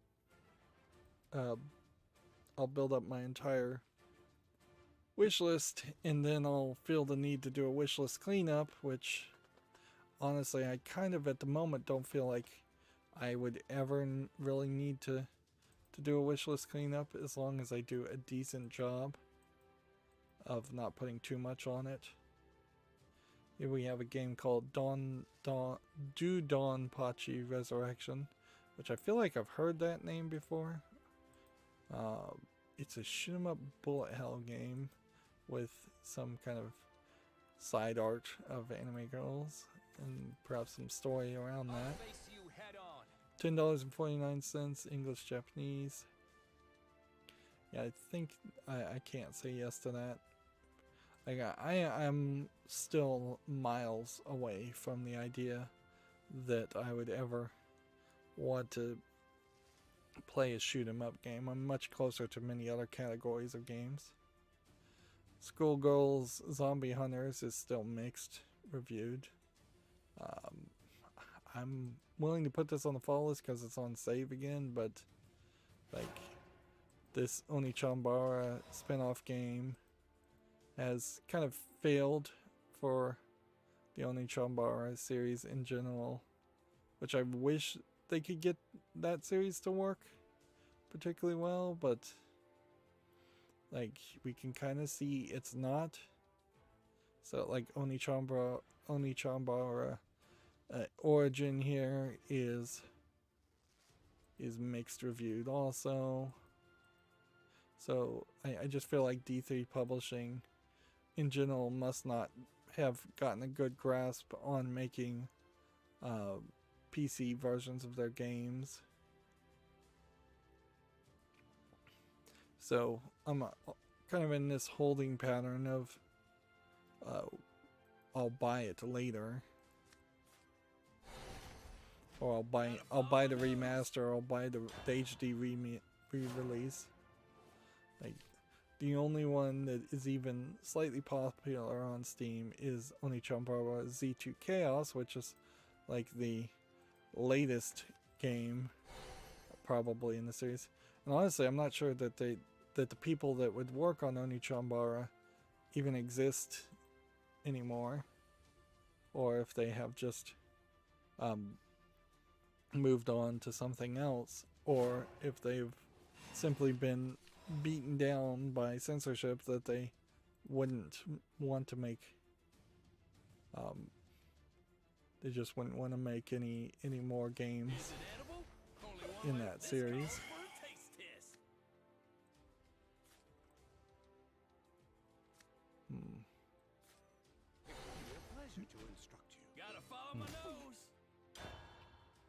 Next we have Moho Arms, which this is early access, so that's easy enough to realize why that's still on the fall list. See, next we have a bullet hell game called Epido, E-P-I-D-O, Epido. It's a widescreen shoot 'em up game with probably asset flip, anime angels and monsters that just seem to be on the side of the screen. It's rated very positively, so for an adult content game, if you want adult content and shoot 'em up, EPIDO, looks like it might be a decent offering. Let's speed things up. No, let's go ahead and kill this. What do we have here? Should have been quicker. But I guess for a game like that is so on the nose, it's such an adult game that I couldn't ever really cover it. I would really have to be scraping the bottom of the barrel, as it were. Then we have one called Monobino Happy End Deluxe, which isn't tagged with adult content. There's definitely specific art. I think this might be the visual novel. If it's the one I'm thinking of, it feels like it is visual novel where you're kind of raising little girls, but then some of the little girl imagery does kind of seem slightly revealing. I'm frankly a little shocked here that this has been left since 2019 on Steam, because this does feel like it's right in the category of those kinds of games where they would say, well, there's a little girl in it, and thus we're gonna eliminate it just because we don't like young looking anime girls, even if they're not actually being depicted in sexual situations. She does have like a ring on her finger, but yeah, like a two-piece bikini on a little girl, I would have thought that would have been enough to trigger the censorship rules on Valve, but it hasn't, oddly. Interesting. Of course, then this also doesn't support English, so maybe that's the case. Maybe only the English language games are getting censored so much, particularly if it's an older or relatively older adult looking game.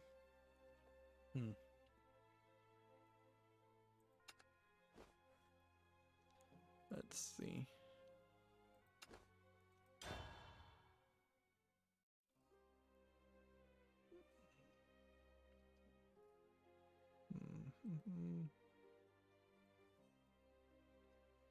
It's going to be very, very long amount of time.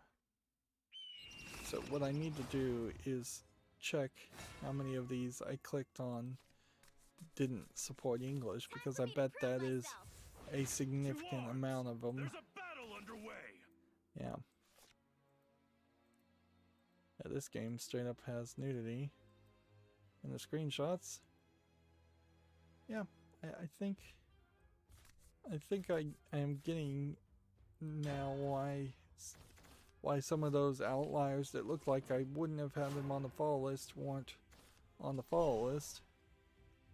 It's probably because they were just straight up adult games, which that might have been the reason, or it might be because they didn't support the English language, which that would be very much a reason. So I wanted to check here, like, not Danganronpa version 3 or volume 3.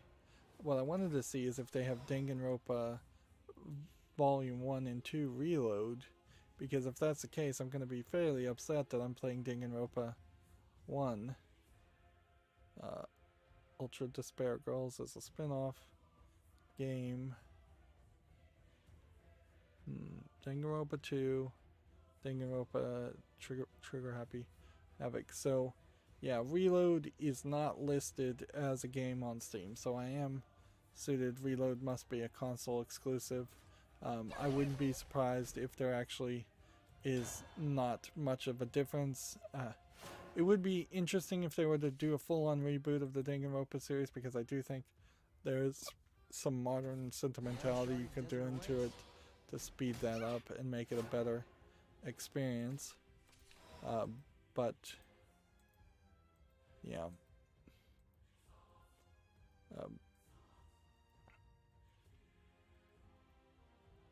But yeah, I don't think they're going to do that on PC. Here we have a otome game called Hayoki Ito Blossoms. It's rated very positively. It's on sale right now for 69 cents. And seems like there's 2 games in this series. So I'm going to click over on this one and see it's very positive. I want to put this on the follow list specifically because it's an otome visual novel. If I am going to cover visual novels, I'm going to very quickly want to cover one that is for young girls and have some beefcake with the massive amount of cheesecake you're going to end up getting covering visual novels. And I want to try and keep it as balanced as possible. Wait, not yet. Hey, let's play.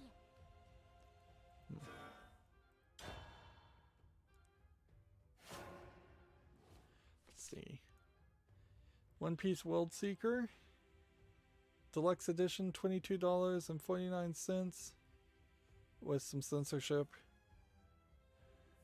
Let's see, if you were to buy the pre-ordered DLC bundle and extra episodes, it seems like you've got like $15 extra for the episodic pass, and the pre-order DLC bundles another $2 if you want to see that. I don't know if this any song pack is important, so one would hope the deluxe edition at $22.49 included all of that. I felt like this game was not liked when it first came out, so they must have fixed it. Now, at a certain point, it almost, we are oddly, like, I would have been surprised if somebody ever told me I was going to end up saying this, but we are hitting a level where One Piece is starting to become irrelevant, because One Piece is probably closer to being ended than you would think for such an incredibly long manga, and it was definitely outsold all of last year with with the by Demon Slayer. In One Piece runs on Shonen Jump, and so did Demon Slayer. But Demon Slayer, I guess, is also ending, so it might be less of a concern now. Here we have VR Kanoji, Joe. What I think is interesting to point out here is that for a VR game that's $30, that's pretty expensive. There was adult content with a dev patch now available, and I imagine that wasn't this commentary from Cut Content Police Curator hadn't had that information when I first looked at this game. So yeah, I guess if you want a VR adult game, which that I recall vividly saying there's literally no reason why you would want to play a VR game where you're hanging out with a Asian schoolgirl if there isn't adult content in it. And so I was very confused as to why that was even an option on the table.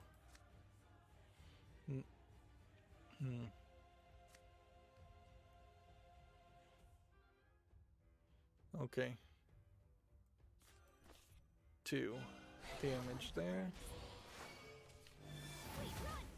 And then in this.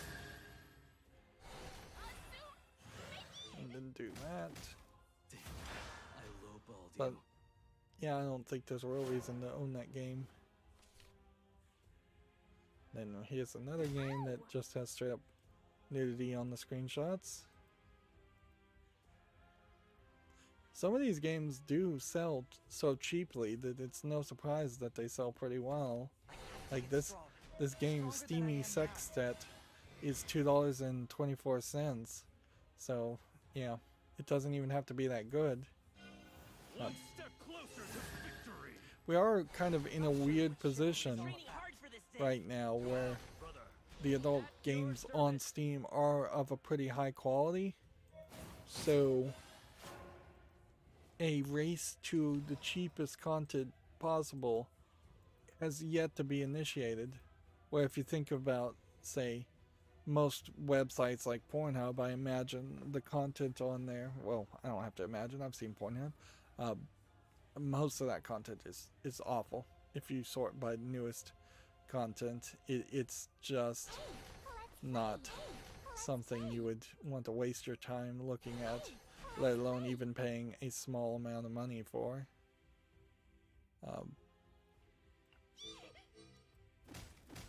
it! I won't lose next time.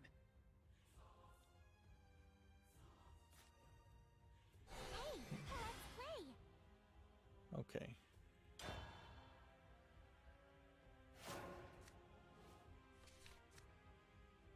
They have Crows of Thorns. Let's see. Next we have a game called Riddle Joker, which looks like a romance visual novel. This is my It's $31.49, so it must be pretty good. Japanese full audio. It's overwhelmingly positive. I guess I add it to the wishlist. Like,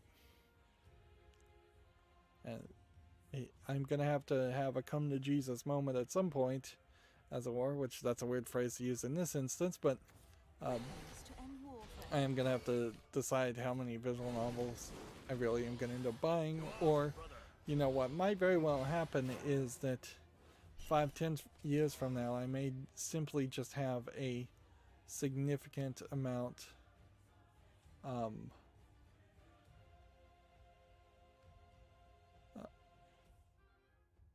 I may just have a significant amount of visual novels and nothing else of interest. Alright, so this would do 3 damage, but we kind of have to do it.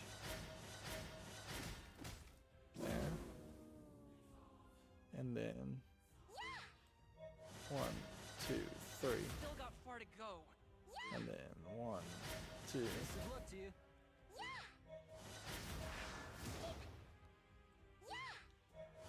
So this is my end.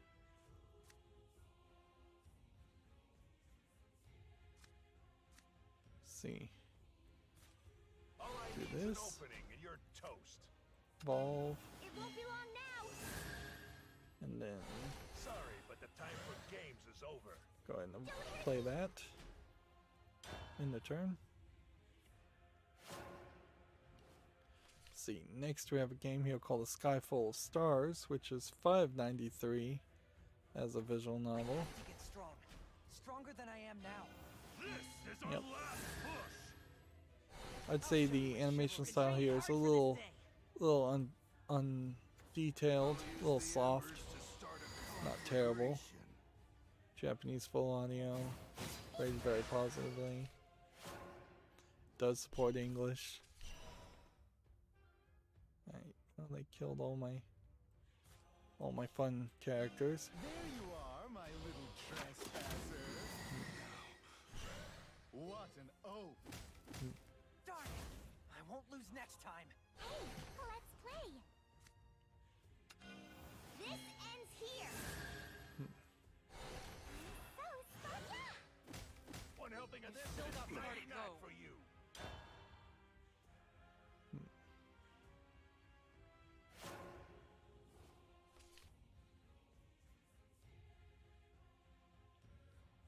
Let's see. Next we have a game called Food Girls. Yeah, this kind of is almost like the perfect day to also go through a bunch of old anime games in general. This doesn't fully seem like it's in English, but it says it is. 1519. Some of it's been censored a little bit to get rid of the lolly character. Yeah, Japanese full audio. Still very positive, so I guess it goes on the wish list. Like, the only thing is we're gonna find out that some bit of news happened and that I don't remember. G4 What an has announced 4 of its actors, and 2 of them I don't recognize at all, so we'll probably get to that story at some point. But then 2 of them are Adam Sessler and Kevin Pereira, which you pretty much had to have Adam Sessler and Kevin Pereira at minimum, because otherwise you would just not have any connective tissue to the previous G4 and it would just feel like all new people. But I also wouldn't be surprised one bit if Kevin Pereira and Adam Sessler kind of retire fairly quickly after a year, maybe 2. Because I definitely am not expecting them to stick around as they just get older and older. See, this game on Steam, Otaku's Fantasy, is clearly just a sex game, and it's 59 cents, and this is one that I think I can say no to and not put on the wish list, because it is very positive because it's very cheap. And as a critic in general, there's kind of very little reason to criticize something that is super cheap. It would be like being a critic, a food critic that only reviews fast food, which there are some people on YouTube certainly that have done that and made a lot of hay out of that, but honestly, you get a better result in return if you're criticizing quality food that people actually have to pay for.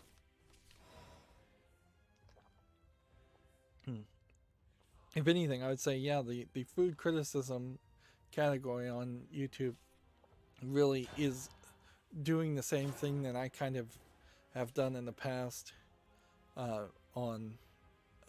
even kind of do now on my channel, which is make a lot of medium to low quality content versus focusing on really, really good content.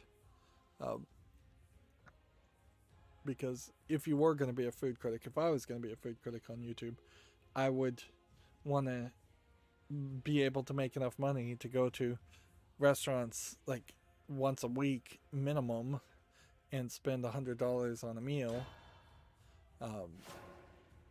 and not $100 to get 100 hamburgers at like McDonald's or something like that, where it becomes just a numbers game. And yeah, you don't really see a lot of that. What do we have here? Oh, come on! Probably because you can't monetize it well. Next, we have a game here on Steam called Blood Code, which is tagged as an otome visual novel. It seems like you're playing as some kind of witch in training. Actually, looks like it's more of a game than just a visual novel, anyways.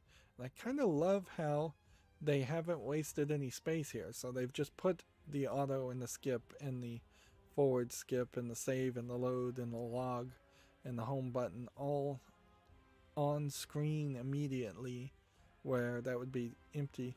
I kind of would maybe want to be able to click a button here and collapse it and then expand it later on, so it's just not covering up the screen all the time. But there really is no reason to hide things behind menus, particularly in a visual novel case. This is full audio Chinese. Interesting. Well, a Chinese otome visual novel is definitely a different beast. Alright. Embrace your vast potential. What do we have here? Ow! Opportunities abound. Let's see. Next we have one called Maitetsu. Seems to be a visual novel about a train conductor anime moe girl. $8.99, Japanese full audio, very positive. Like, at a certain level, I'm not even accounting for my own taste in these visual novels. I'm accounting for the taste of others and just letting mob rule and popular vote push me towards visual novels. I'm going on ahead. I guess in this case, Pinball FX VR 2, I guess it goes on the fall list since it's a VR game. It's very positive. Pinball FX 3 already exists. It kind of sucks that you would have to spend, at the moment, $18.54 to get VR game pinballs. If anything, I think there might be something really interesting around the idea of playing VR, playing pinball in VR. At least you can move around your face and your eyes and have better camera control at that point. I don't think the sharks floating around is an interesting idea, though. I think this probably highlights in particular the problem with the mentality of Pinball FX games in general, is that they want to put garbage on the side and make their own games versus focusing in on just making good good pinball games. But they're also up to Pinball FX 3, so one would assume that there's a Pinball FX VR 3, and honestly, it probably should be a case of You leave a lot to be desired. it probably should be a case where you get the VR version of the game anyways on top of buying Pinball FX.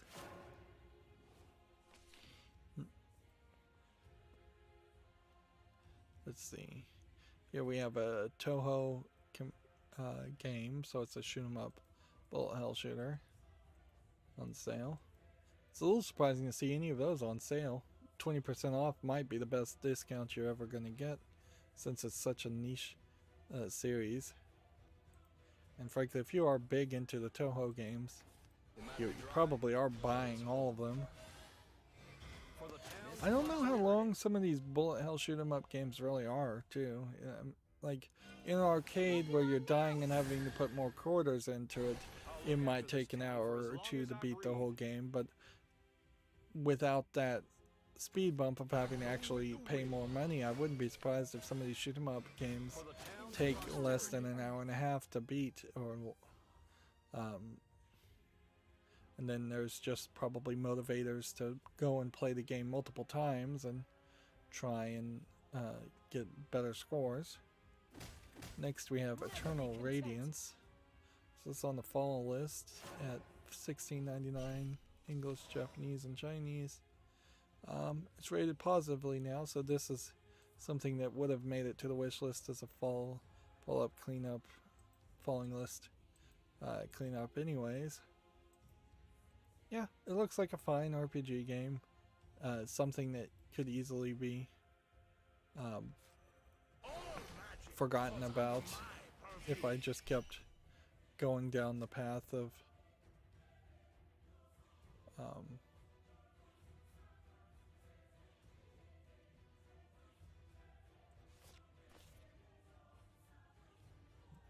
well, is this something I want to do right now? No.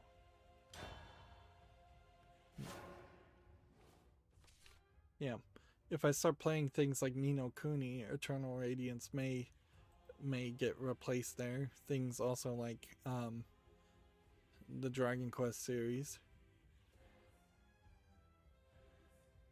And here next is a game called Killing Time, which is very positive, but it's just an adult game that actually probably isn't that good at all, but it's selling discounted at 59 cents right now, so no surprise there. Same can be said, I imagine, for the game The Heiress, where, yeah, both of these games look like RPG Maker games with adult content, which there's just a new one of those every couple days gets released. Next we have Songs of Wuxia. I assume that's how you pronounce that. Spare the innocent.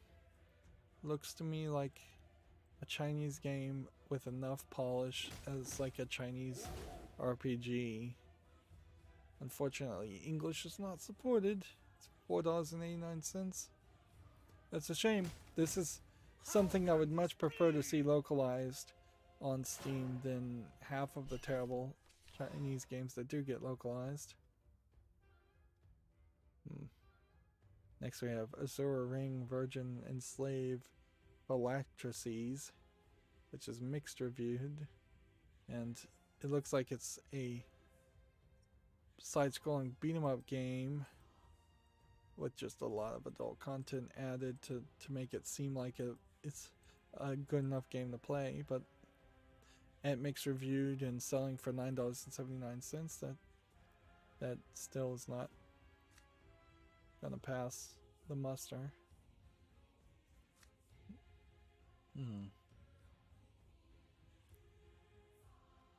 Give +2. What? You've got the face of a chameleon.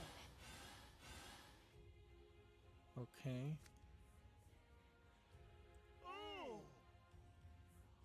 Can we evolve?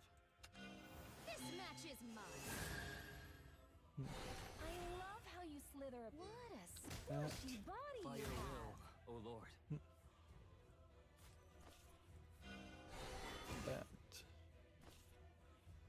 Darn it. I thought I had an Earthright I could have done. Why did that not work? Oh, it needs 2 Earthrights. Well, that's why. Okay. Let's see. Fantasia of the Wind is another game that doesn't support English, so that explains that. Might and Magic Clash of Heroes.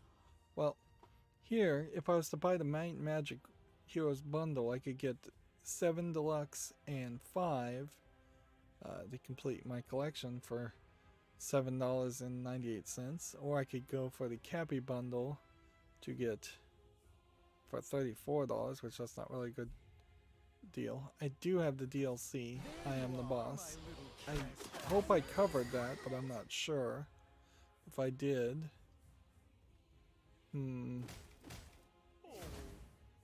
So that was my main concern. Getting other Might and Magic games, though, would be a questionable decision. They would take a lot of time, even longer than visual novels, and it'd be hard to put that much commitment into it, particularly since Might and Magic 3 Gold is about the only one that I have anything to really say about it. about the whole thing. No one's getting Alright. You don't stand a chance. Well, if I'm gonna survive here, we need to hit this. I need more cuddles. See, we have one called Visteria's Saga War of the Scions, which looks like it's a RPG game. Fairly old looking RPG game. Yeah, I'd have a hard time justifying this. $13.99 is also very expensive, English and Chinese. It is a game that sounds like it's a part of a long-running series, but I also question the reality of that. Or it may simply be a case of it being named that way to trick people.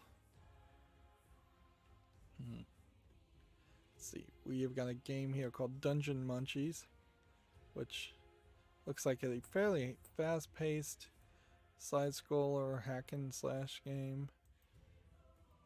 It's early access still, English and Chinese, but it's overwhelmingly positive. There's one thing that I hope is still the case, that the reviews on Steam are legitimate reviews, whereas many other stores fronts have been just astroturfed completely, and they're just full of fake reviews. Sakura Beach is discounted to $2.49. The whole Winged Cloud Sakura series, I think it runs an interesting middle ground, the Sakura series and Winged Cloud games in general. They're very positive, I think, in part because they're not normally sold for $10, so $2.50 isn't asking that much. They seem to give you a decent amount of nudity, but probably not that much. If anything, I would think of the series of adult games on Steam, the Sakura series might be perfect for the 18-year-old getting into porn games more than a hardcore like 30 or 40-year-old who's looking for a lot more content and a lot more depictions. I bet that's a weird way of phrasing it, but yeah, I would almost certainly guess that the Sakura series is very softcore, and it's just going to be normal girls with big boobs, and that's it. There may not even be any actual lower genitalia ever shown.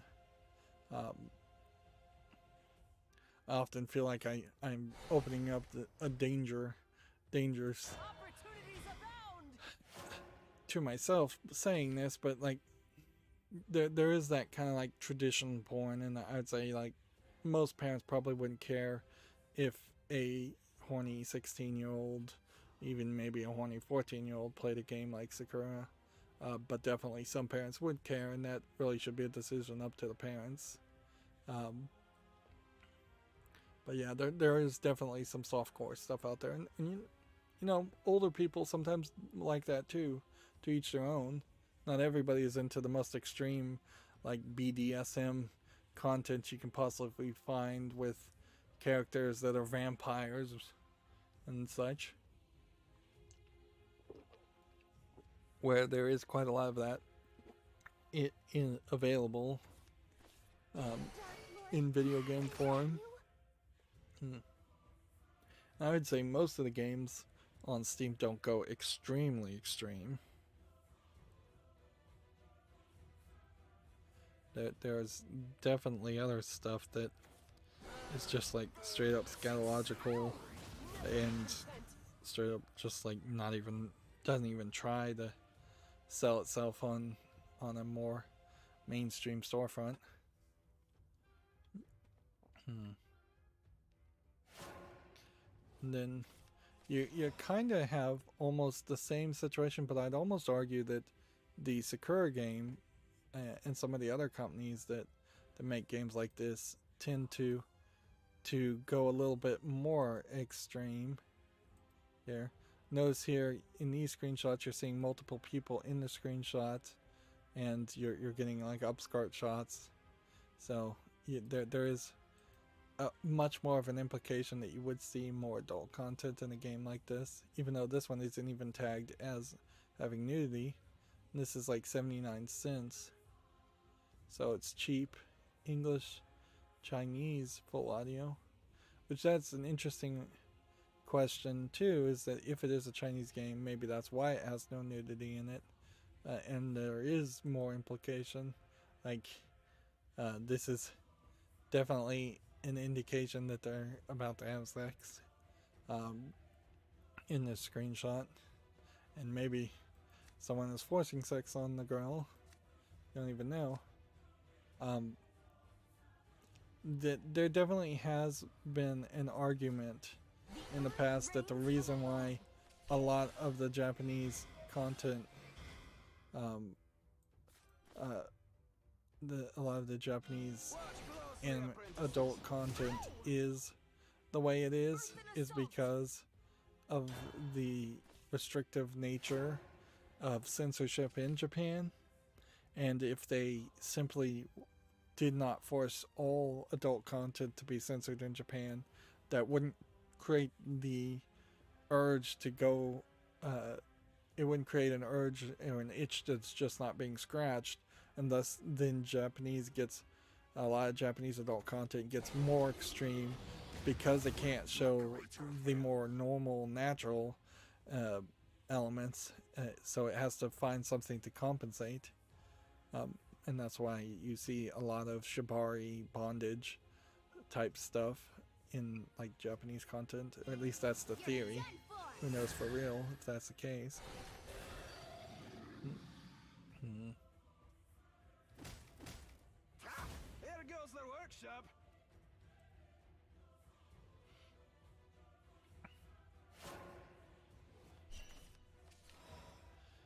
And then you have like Adorable Crush, which they're calling it a virtual reality MMO, but really it's just a honeypop clone by the looks of it. And I don't really see a reason why I would want to play a honeypop clone. I could just play honeypop 2. It is mostly positive, mostly because it's $1.19. So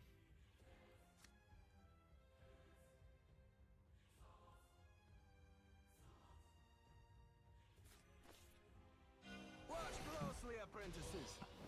Oh, you're strong. there we go.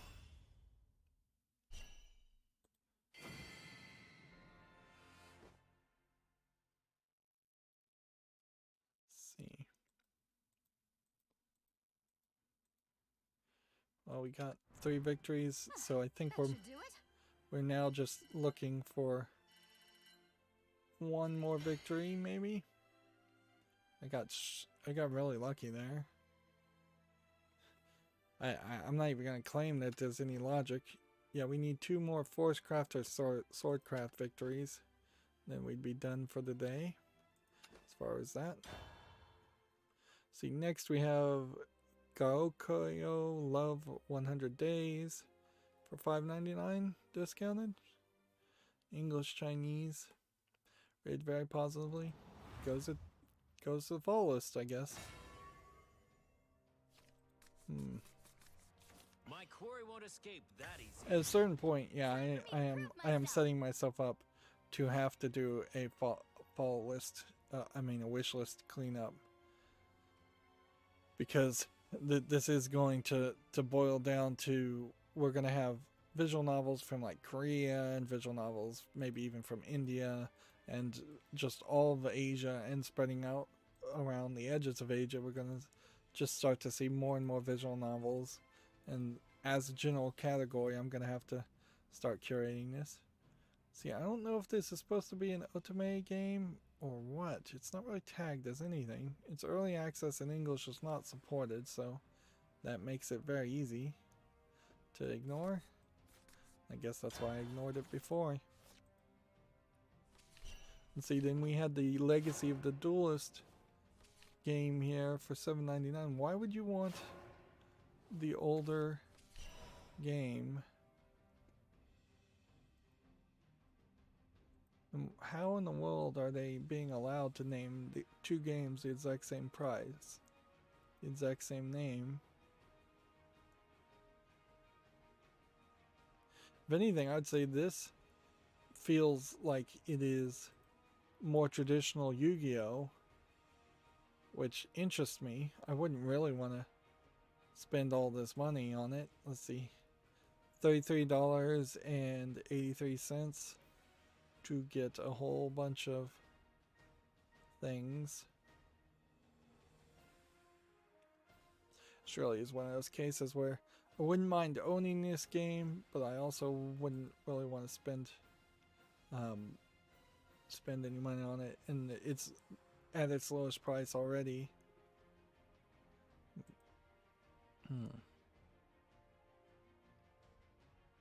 I guess the new one is called Duel Links that they're promoting. So maybe it was just a mistake. Legacy of the Duelist. Legacy of the Duelist Link Edition. Ah. Oh, I see. So this is kind of tricky. Then.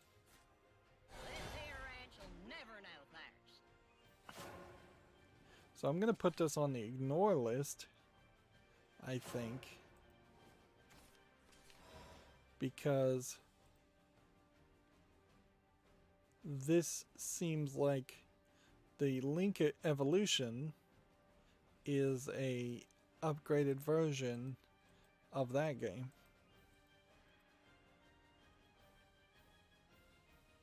Plus, there's no DLC on it. So yeah, Konami is just being Konami, which means they're being the worst, to steal Jim Sterling's catchphrase. So they're just screwing people over by selling the same thing, or selling the older version of games when they shouldn't. They should have removed it from sale if they wanted to treat the customers well. Here we have one called Sweet F Cake, which is just horribly drawn. I kind of get the idea of maybe drawing chubby girls, because maybe that's your thing, and I would like that, but the whole animation style itself just seems pretty bad. Like when you start to get to these stationary images, there's just not a lot of detail on these characters. And this guy is not a good protagonist looking character, and this guy should not be in a game like this, and this guy is just like hugely overweight. It's just like, I know most anime characters are underweight by far and unrealistic, but to swing so far in that direction would require a lot of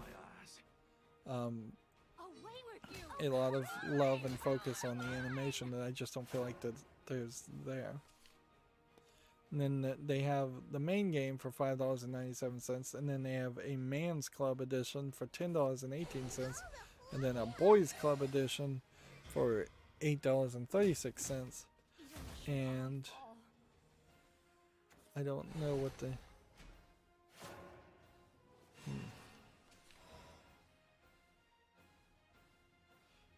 I don't even know what the Man's Club DLC actually is, but I think you probably are getting ripped off if you were to buy it. Woo-wee, look at all that water. Oh, waffle cake.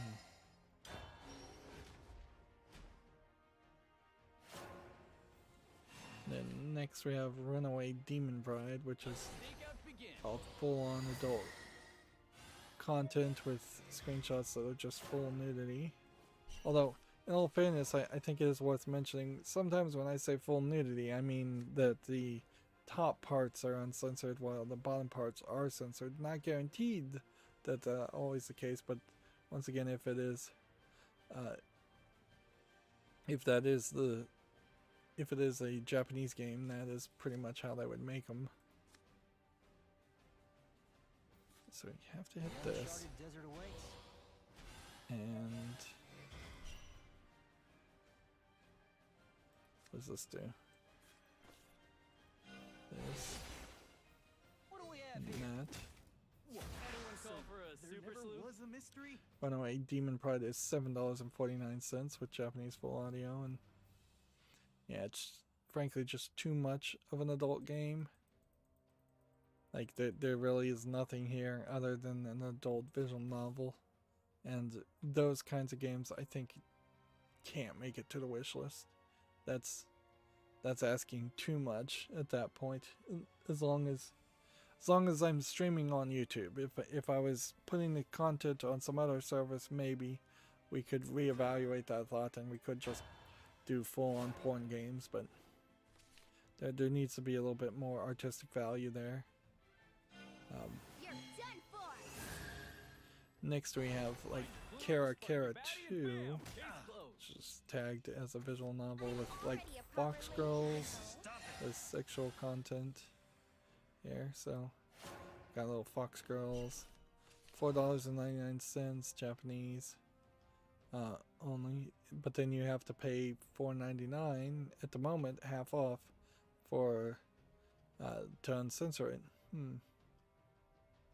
Which that actually might work fairly well, although at a certain point it also is questionable.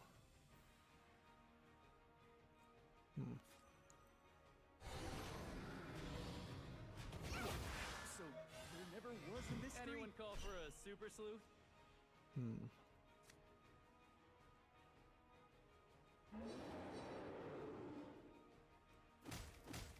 Whoa. So there never was a mystery.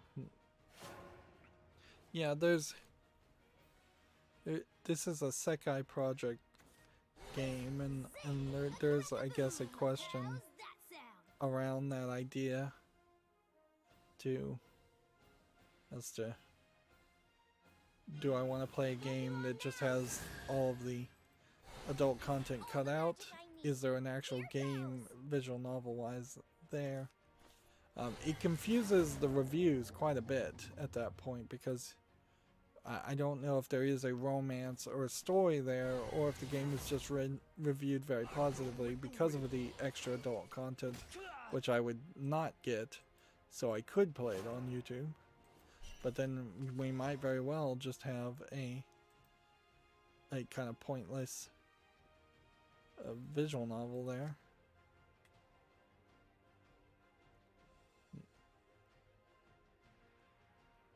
Okay. How are we gonna do this? I think we do this. Dry, but it's home. For the town, prosperity. Juice. And then The path ahead is this. overgrown. For the town's prosperity. And then evolve. The hunt has only begun. You can still turn back. Gotta carve a way through. Hit that. No way.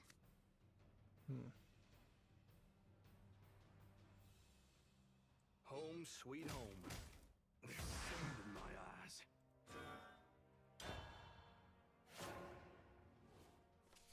Let's see. Next we have Love Spell Written in the Stars, which is another otome visual novel, which is rated very positively. It's discounted only at $15.19, which is too expensive, but ignoring prices, since I don't use that as a category ever, this is another otome that can build up that collection of otome games. 5 defense to your leader.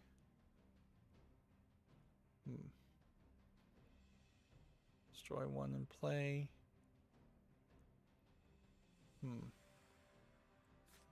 I shall give birth to a new world. The world There you cycles go. on. And then play that. You have no right to tread here.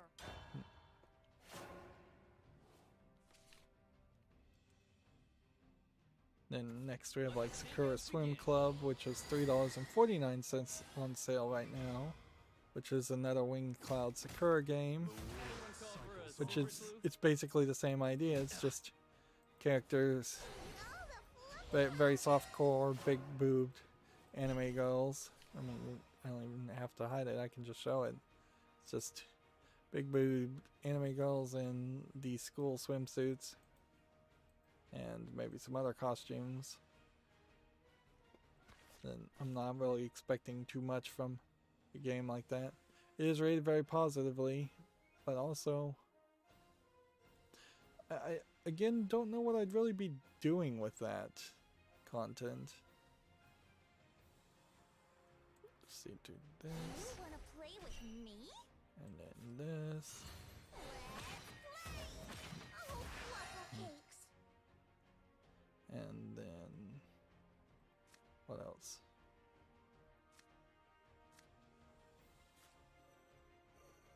We played this one, I owe those women a debt, you and then see. we evolved this one, I won't let you get away. Break the law? and then we You went attack with straight to this the one. fray. Best of luck to you. Play that and that. Come on! I shall give birth to a new world. Next one is another game without Broken already? any that doesn't support English, so that makes sense. And then another one that doesn't support English, so that makes sense. And so I'm not even gonna bother mentioning them. It looks like I'm up! And then here we have, let's see.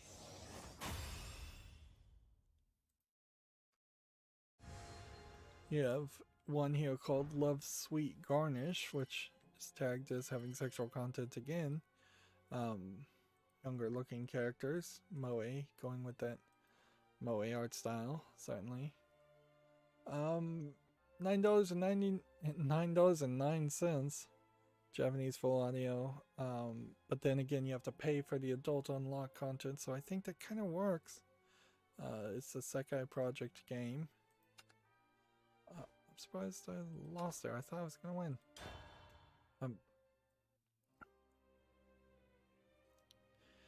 There definitely, this would be like another choice that parents would kind of hope that they could choose for their kids there, but maybe not. But choose is the wrong word there. Like there is an argument here. If you see something super My quarry won't cutesy escape. here, like Love Sweet's Garnish and this anime art style, I think you probably would be maybe a little bit more or less upset if a kid was playing this, like a horny 17-year-old was playing this, than if they were looking at, say, a Hustler magazine, which I guess pro-censorship activist and at one time, if not always, the owner of Hustler died, Larry Flint. He died a couple days ago, but he was pretty old, so no big surprise there. But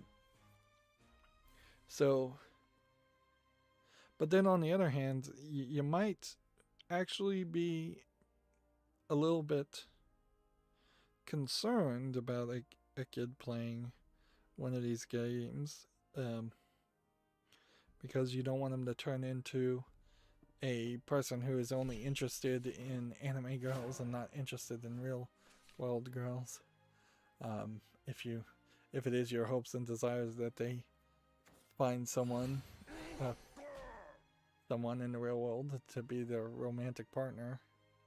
But everything in balance, I imagine, is the real answer there. It's just a little bit of everything is okay. Too much of everything is not.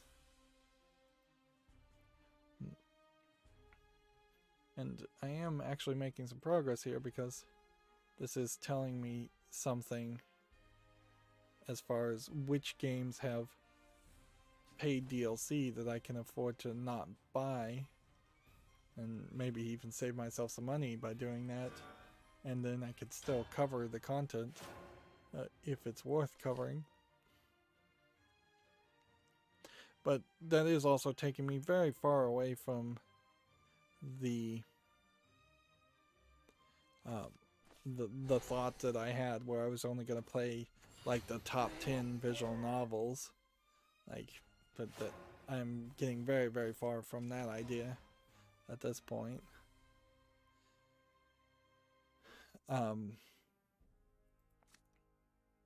And yeah, I guess today is a bad day to watch my stream if you're not interested in the anime games in general.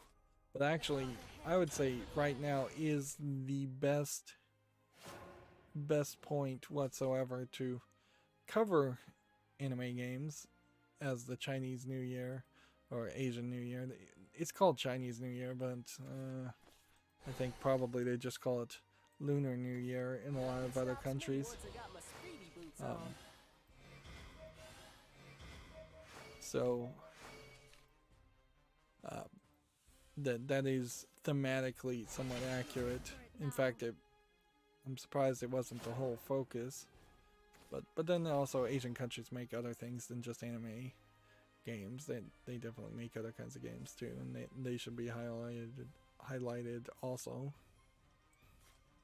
You have no right to tread here. See, next we have Trap Shrine, which Trap is a cross-dresser intentionally trying to trick somebody. At least that's my understanding of it. And LGBTQ, or particularly the T of the LGBTQ, kind of hate the phrase trap being used in general. $3.99, Japanese Philanio. It's overwhelmingly positive though, so yeah, I guess I kind of have to put it on the wish list. We don't particularly have a lot of trap content in general. Let's see. Son of a gun, ain't you?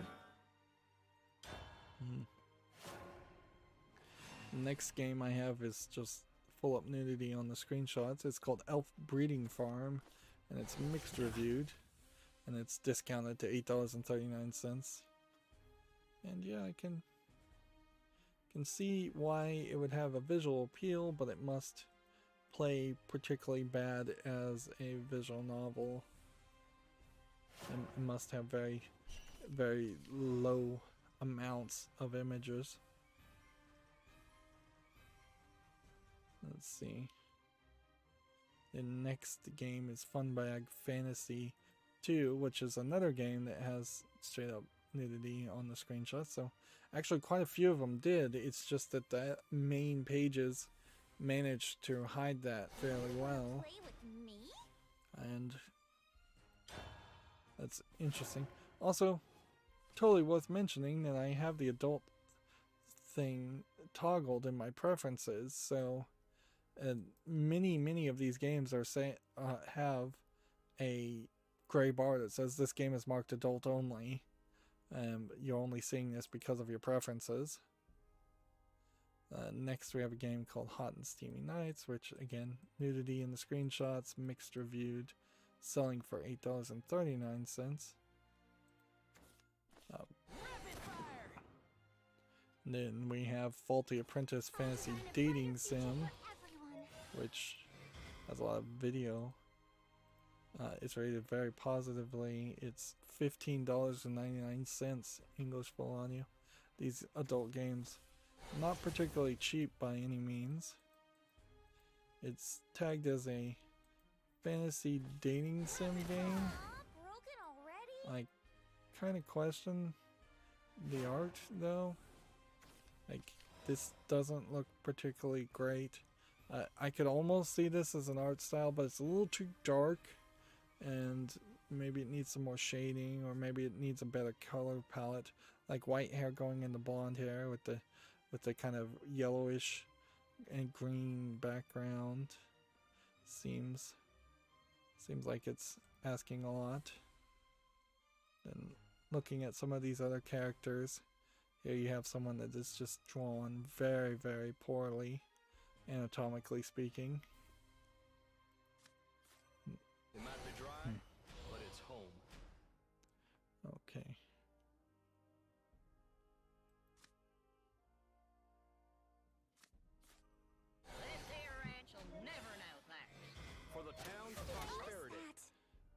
didn't need to play that. I could have played this. Well, regardless. Those women a debt, you see. Probably would have played both anyways. Yeah, the actual gameplay here does not look like it would make up for the bad graphics for Faulty Apprentice. It's also very, very expensive. It also has, well, free uncensored content DLC and 2 other free pieces of DLC, but yeah, I just don't like that art style, so no to that. Let's see. I'm basically checking each game to make sure it's YouTube family friendly, and hopefully I've done a decent job of that. Although, you know what, I also have been able to push it quite far, and nobody has flagged my videos or complained, which thank goodness for that. Please don't. So here we have Marco and the Galaxy Dragon. Now, I don't think this one is even tagged as having any adult content. It looks like there might be some lewd scenes, and that's about it. Maybe some lewd outfits. It has kind of a weird intro animation too that you just wouldn't really expect. This is already on my wish list though, at $11.99 Japanese full audio, 40% off. You certainly are going to run into a scenario where a lot of these games are only going to be slightly discounted, and so you run into that problem of paying quite the premium, which there are longer, better games out there probably than visual novels that would attract most people. Here we have the Min of Yoshiwara Kyokuya, which is another otome visual novel. A lot of the otome visual novels have the men set in a fantasy world or in more ancient Japan. There's a whole bundle here. This is $9.89. English, Japanese, Chinese. No voice acting though. It's a whole bundle here I could get for 71% off. But yeah. I'm trying to... I think that is a decent move, is to grow the otome collection on the wish list. See you around, slick.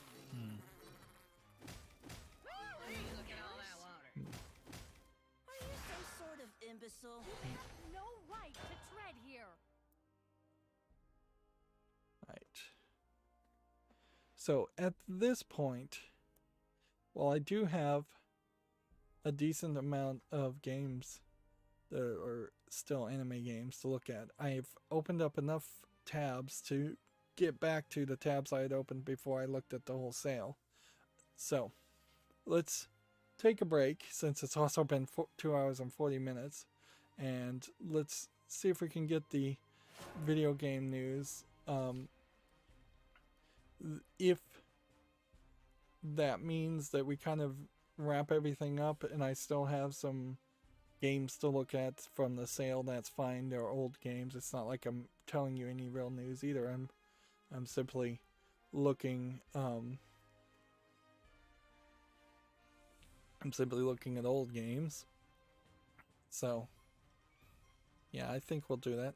We'll do one more game here. We have one that's tagged with sexual content and nudity called the Our End of the World. And what's interesting about this one is you've literally kidnapped this girl, according to the images and the trailer. And it's $5.99, and it's Chinese full audio. So yeah, you've like literally kidnapped and chained up this girl, and then you're gonna convince her to potentially stay. Real like dark fantasy fulfillment there.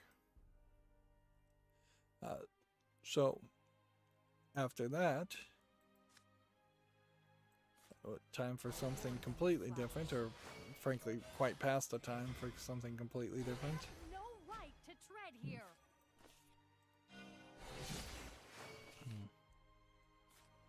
You have no right to tread here. Let's see. The hunt has only begun. You think you're strong enough? Away with you! Whoa, bud, cut the rough stuff. I owe those go. women a debt, you say. So we have Open Critics review of Little Nightmares 2. Oh man, I lost the whitelist on this, so I can't scroll down. Darn it. Well, Your defeat was foretold. I don't even think it's a review. I think it's just the launch announcement for Little Nightmares 2, so just take that.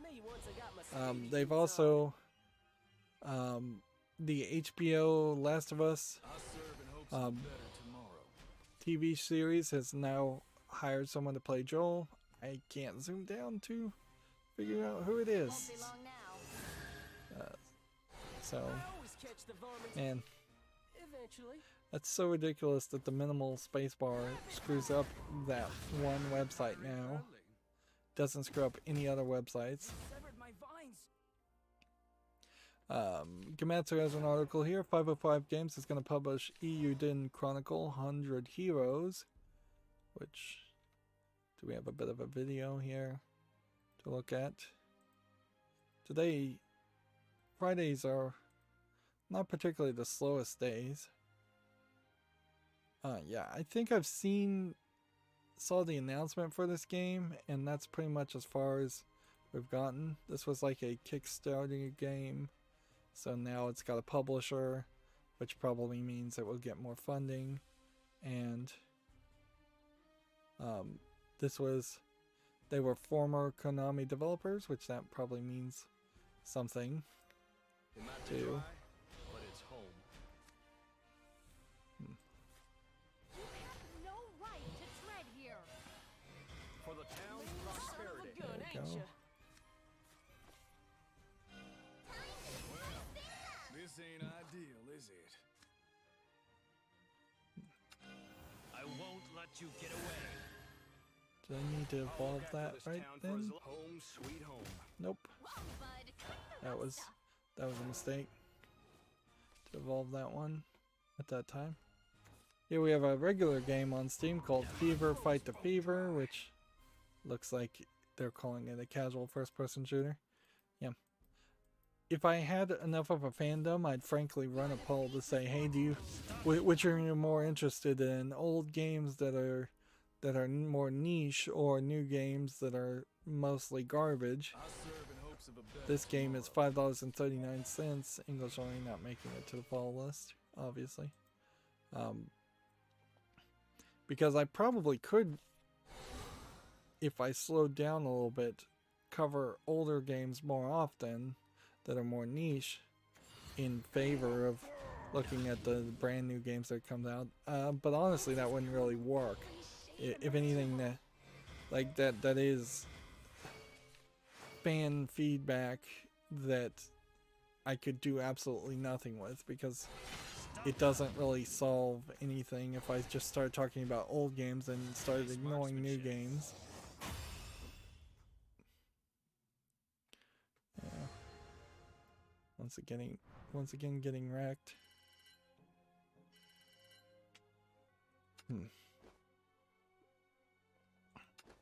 Just stick with that.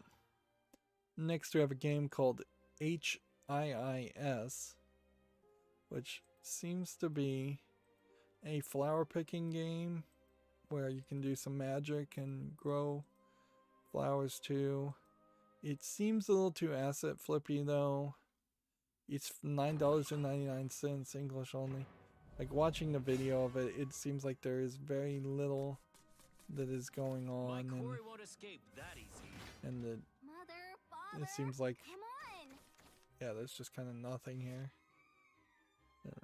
Almost like a student project or an experiment that's halfway through to becoming a game. The one thing that's interesting is it seems like you can plant or use the magical spells that you create to cause some things to grow or get smaller or turn invisible or jump higher So you're making several different items. And that's about it. Like, if anything, I'm overselling it by the looks of the trailer. Let's see. TechRaptor has an article, Disciples Liberation comes to PC and consoles in late 2021. Which, I guess this is a new game? I'm not familiar off the top of my head with the Disciples series. Here we've got a guy that's chained up and being tortured, or a guy or girl being tortured. Girl has a shirt, the guy not so much. They're carving some kind of spells onto him, which apparently the girl has tattoos also. So some kind of like magical ink.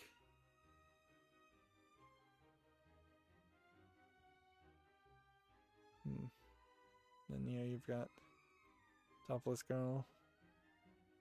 So some kind of magical ink definitely going on about here. That's quite the teaser for a game. I don't know.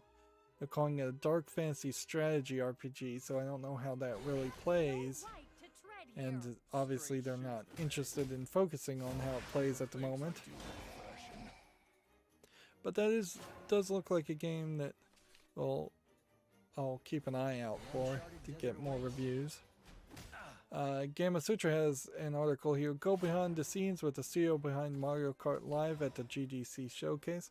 I feel like this technology particularly, which I think they put a fisheye lens here to make it look like the cart was moving faster than it really was. There probably are some technological tricks in that toy development. On the other hand, you can make an interesting argument that this might be the last big interesting physical toy to come out ever. There's a decent chance that that's not the case also, but that there's fewer and fewer toy stores and fewer kids that are interested in physical toys, and most physical toys are garbage and not that interesting. Remember, we're also kind of having in the middle of a shortage of chips, so making physical toys that need chips would be more difficult, and frankly making more plastic garbage is not ideal, and having manufacturing plants like in China make that kind of stuff is probably less likely to happen as time goes forward. NIS made a special page to highlight the Lunar games that they have on sale, so if you're specifically just looking for an NIS America game, they've got them all listed here, which, yeah, like Trails of Cold Steel 40% off might be a decent price, and so a lot of these other games I kind of already have, or I've already thought of one way or another. That would be the other thing to do, is to look, if I was really going to buy anything, which I don't think I actually am because of the router situation, I would be going through my wish list to shop. Home sweet home. But I did definitely get more new information by just going through the store and browsing than going to my wish list, because whatever I look on my wish list is stuff I've already seen, obviously. Moving on, Gamma Sutra has an article here. Kingdom Hearts will make its PC debut as an Epic Store exclusive. We had already talked about this. The way they're going to get it is, I think, a bundle for all of them.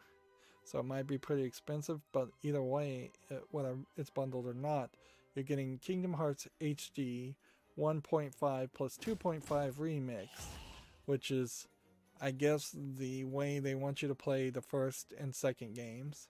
Then they want you to play Kingdom Hearts 2.8 Final Cut, which I think is probably a DLC expansion of the second game.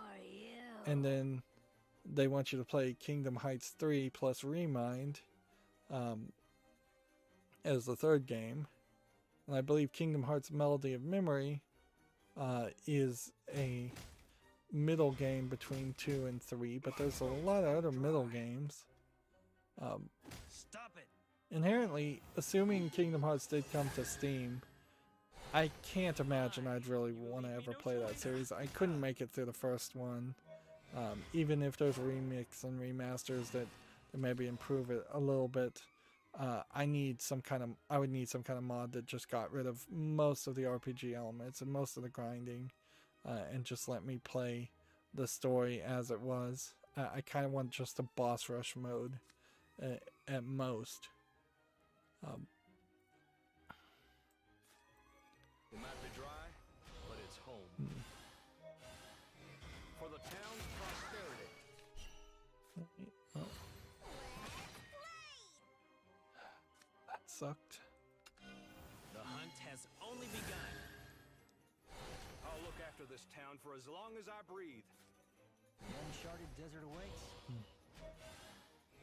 For the town's prosperity. And that still Home sucks. sweet home. But whatever. Here we have a game on Steam called Neon Warrior, which is a platformer with neon blocks. It's early access for $2.59 and 10 achievements that are numbers. Nothing there making it, getting it to the fullest.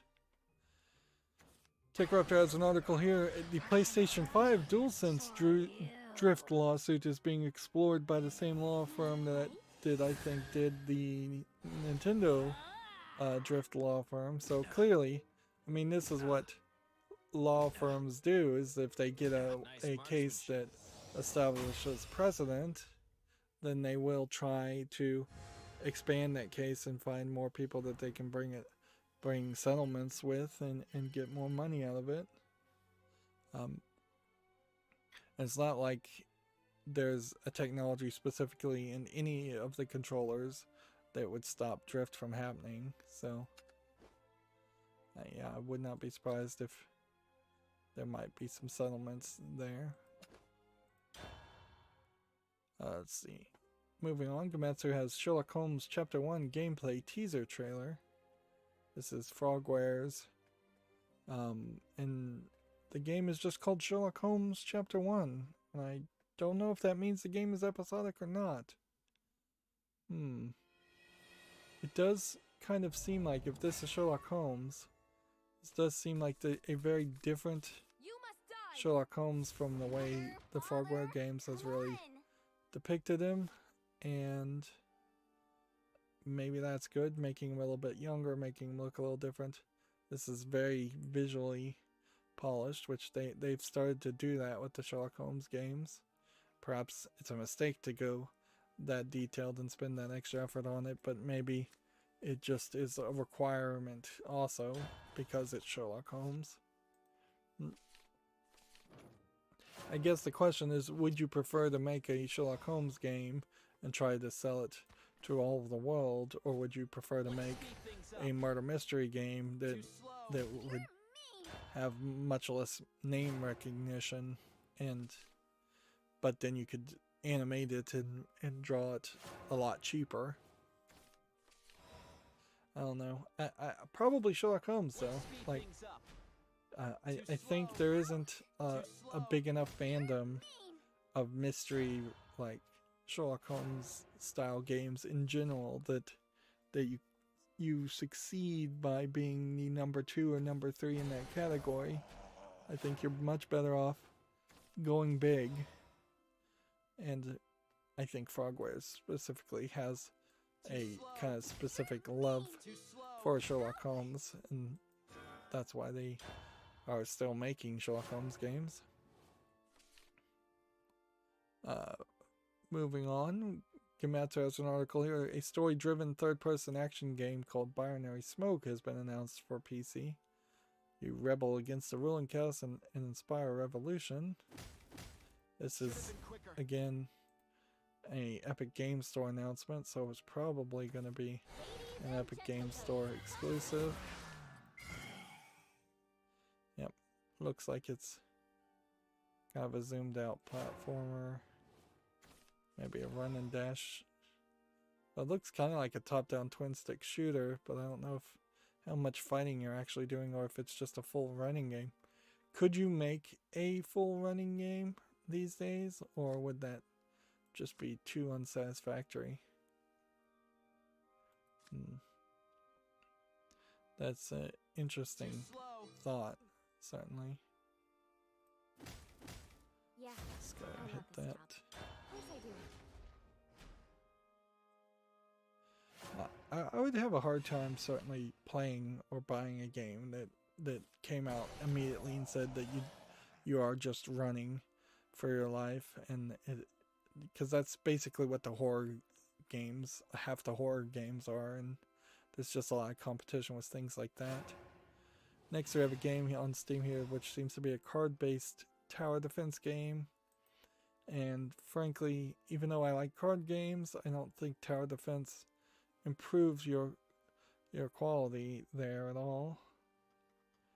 It's early access for $4.49. It's English and Korean, and it's just not visually polished enough to break from my first assumptions as far as it being a tower defense game. My resolve is rock solid. Critical hit. How dare you mock me?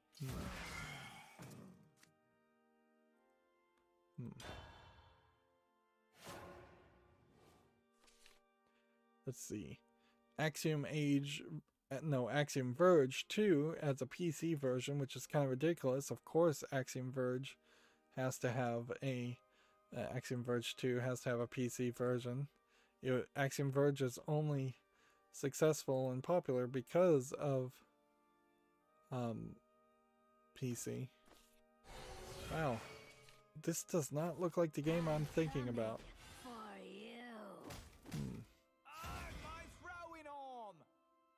Yeah, that's because I was thinking of a completely different game. Yeah. This does look very different as far as the world designs than Axiom Verge 1. But now I do remember which game I was thinking about. I was thinking about the one that has all the weapons that you collect. And I can't think of the name of that game now. Whereas Axiom Verge was the Metroidvania game that was grotesque in its imagery a little bit, like H.R. Giger-esque, but not that much, and it wasn't that great of a game. And I covered it relatively recently. Yeah, I was confusing it with Dead Cells, but I mean, what I said was the same. Like, of course, Axiom Verge will have a PC game. It was originally a PC game. If a Dead Cells 2 comes out, it too would have to have a PC version of the game. Then, gentle ghosts, follow me. Here we have a Gamma Sutra article. Zynga delivers record annual revenues thanks to its forever franchises. Things like CSR Racing, Empire and Puzzles, Merge Dragons, Words with Friends, and others. Which I'm a little surprised Zynga is still successful, but not crazy surprised. Here, TechRaptor has the same article. As far as here are the logos of the Kingdom Hearts games that are coming out. I feel like you are potentially in a position where you are going to Got a job to do. you are in a position here where you are going to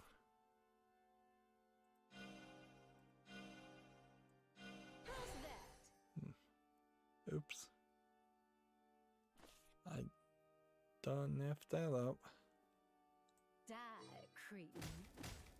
Loyalty is ironclad. What do we have here?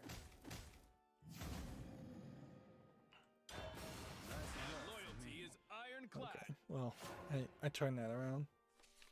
Yeah, I feel like there's definitely going to be a percentage of people that just want every single Kingdom Hearts version of the game on PC, regardless of whether it actually is smart to do it that way. Like here, Gamatsu has the same articles, and Yeah, this is the middle game between 2 and 3, where you, I think, play as a completely different character, whereas you mostly play as Sora, I think, in all the other games. Yeah, this is like Melody of Memory, and you can see it looks completely different even in the overall image. Cost-wise, here they have the prices, so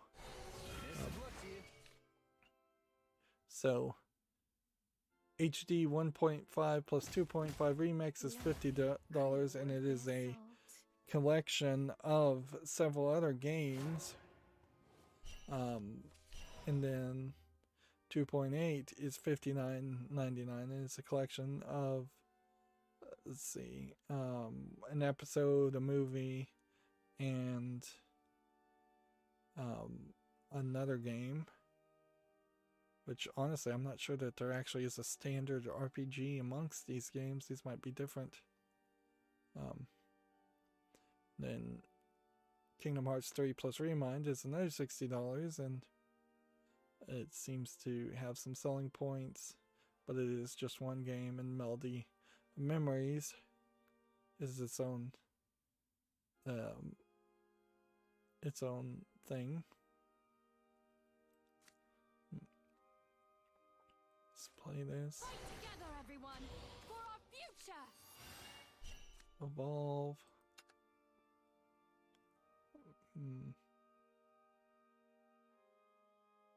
Let's go ahead and, I guess, take that off. You're done for. I will support the Vanguard. Carry on. Legacy is written in With blood. one fell blow. Darn it all! Steel yourself! You're mean. Steel yourself!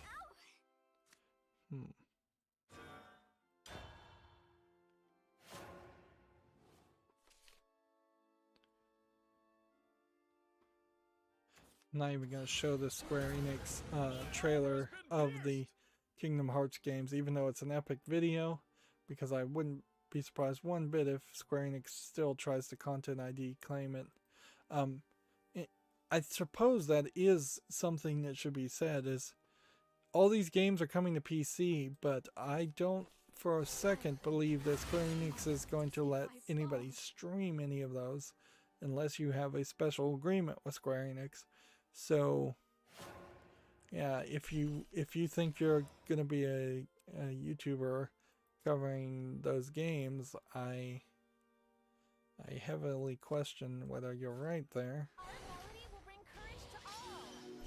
And so that is one of those games where I'll be interested to see what happens when it comes out, if anybody actually does try the coverage. But you're often just greeted with silence if it is getting Content ID'd. Very few YouTubers go on major rants and announce that specific people have Content ID or blocked their content. A few do, and it's but not as many, because so many people get blocked or Content ID claimed that it's just annoying to hear it a lot.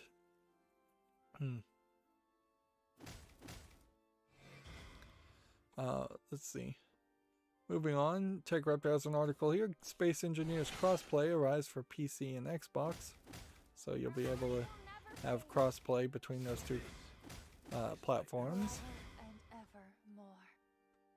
Let's see. All of the Epic Games Store announcements were part of the Spring Showcase. Which, yeah, that's come and gone.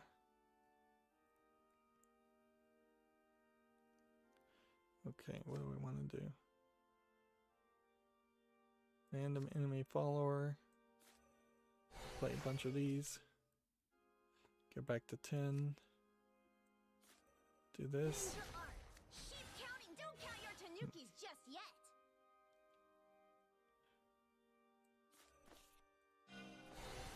Let's see. Rush.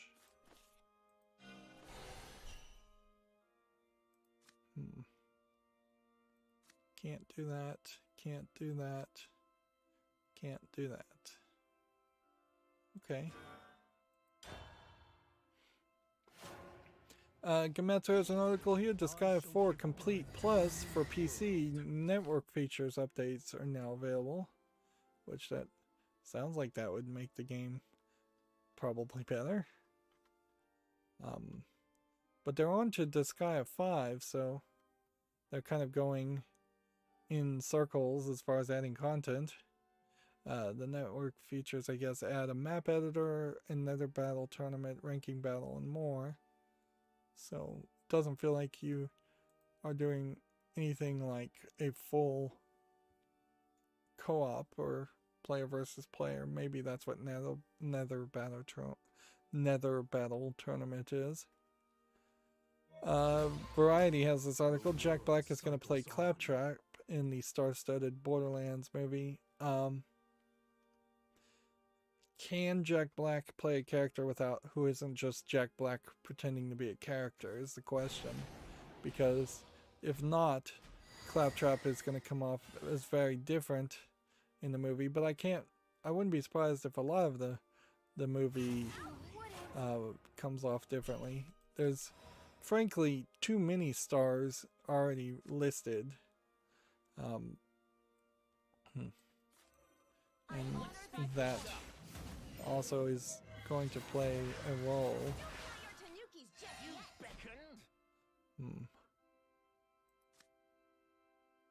Let's see. Well, what does this do?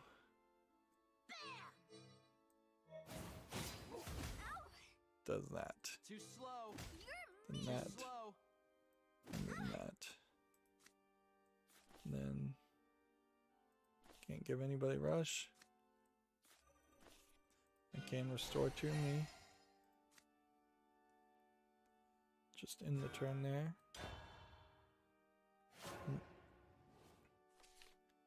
Gamma Switcher has an article. Asmodee Digital has acquired the digital multiplayer board game platform Board Game Arena, which I'm not sure I have a lot of faith in Asmodee Digital, but maybe that means something. Maybe they'll make some better versions or cheaper versions of their board games, although I doubt it. I think we are on the verge of seeing a lot more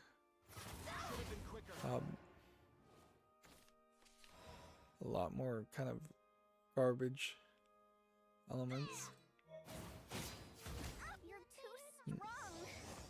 There we go. Again, I can't scroll down for OpenCritic, but a game called 3 out of 10 is coming to the Epic Store as an exclusive. Well, no, actually, I don't think it's an Epic Store exclusive. I think it actually is now coming to like Amazon. No, it's heading to the Switch. I'm having to read the URL to read what these articles say. So 3 out of 10, which was once an Epic Store exclusive, is coming to the Switch, for whatever that matters to people. Let's see. TechRaptor has an article here with the final Star Wars Squadrons cosmetic drop arrives on May 2021.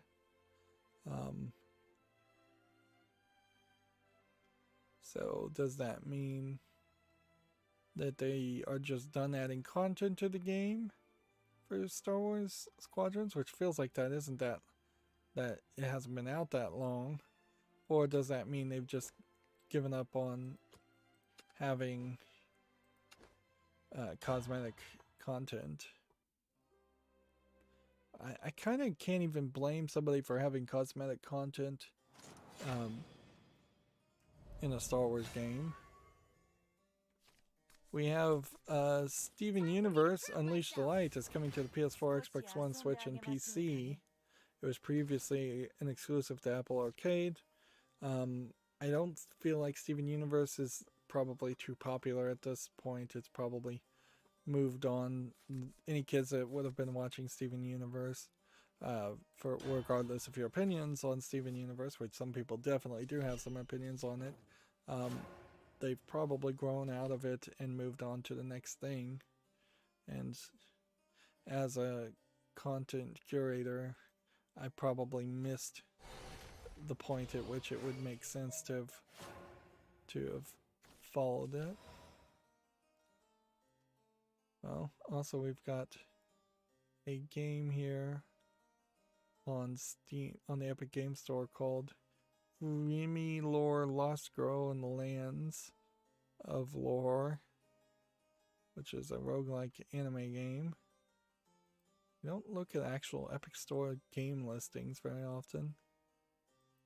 But yeah, this must have been published by somebody I follow. Nicholas, yeah. I think I follow them on Twitter, and that's where I got the link to that.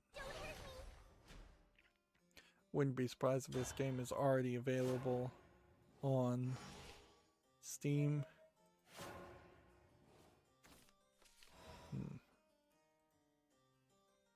See, Gamma Sutra has a job listing. Playco is hiring for a remote job as a senior product manager. I'm going to try and skip any Steam listings for the time being and try to wrap up. A Ratchet and Clank Life of Pi animated short has premiered in Canada, which that's weird and almost not video game related at this point. Because there are these Ratchet and Clank movies and they are based on the video game, but it would be the equivalent of talking about the Sonic movie, which is something I didn't do and I think correctly decided not to cover. I'll draw a car and then recover 4 play points. I think you play that now.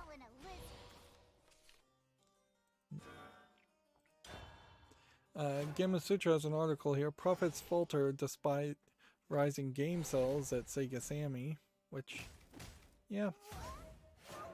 So Sega's not doing as well as it would like to be doing, obviously. You're done for. I'm gonna have to start going through some of these games again on Steam. I've left myself with just like a huge mess. Like, on top of needing to work on the router this whole weekend, I've also left me a whole huge backlog of games I need to look through. Well, anyways, No More Heroes has arrived on the Amazon Luna, which is weird because I don't feel like No More Heroes is available on Steam.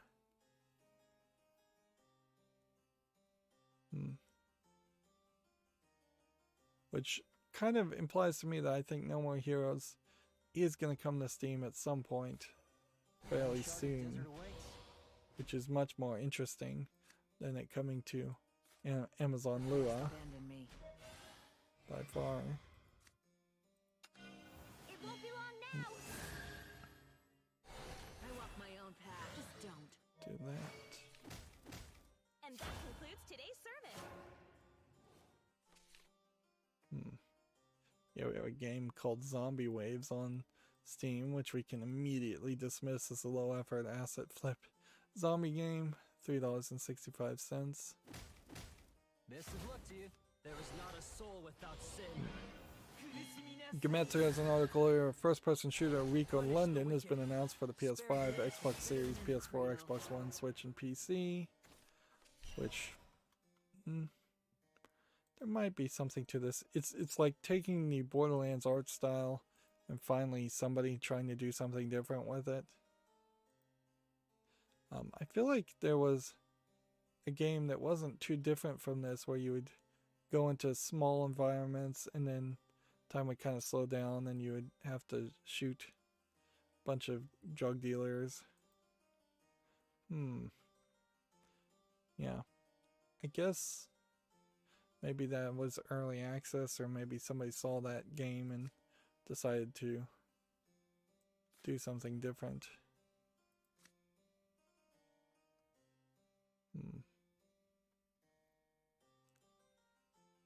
Let's see.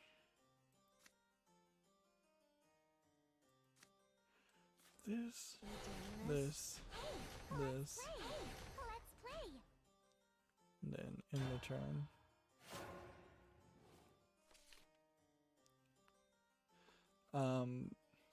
Today we'll lift some heavy scriptures. Yeah, and like I said before, at the moment Honey Pop 2 is the biggest game out, so Tech Raptor is putting out their increasing numbers of tips and trick guides, and this one they're just calling a tips and tricks guide as far as how to play the game and just generally know what the little icons in the match 3 game is all about.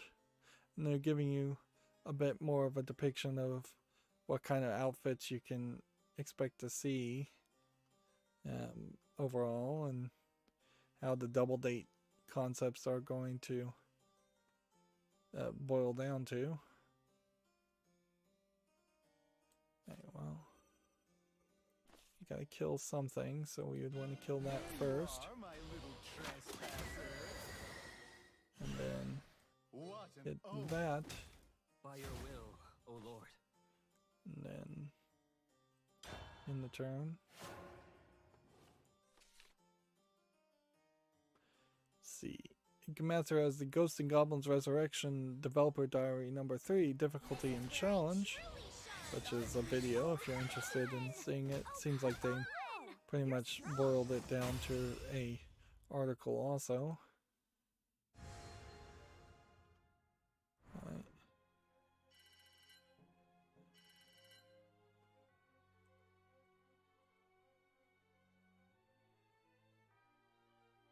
Well, as for new games on Steam that are adult, we have Mosaic Nico waifus, as in cat girl waifus, which are mosaic puzzles. Count out here for $1.59, bunch of languages. So we are still seeing that. It is Friday. I've kind of lost the plot as to whether they're still really sticking to the idea of only releasing adult games on Fridays so that they get buried. I think the answer to that is quickly becoming no. Which that's a good thing. What is also a no is it doesn't seem like I'm going to get successful enough to get one more victory, so I'm going to just ignore playing Shadowverse for now and try and wrap up here.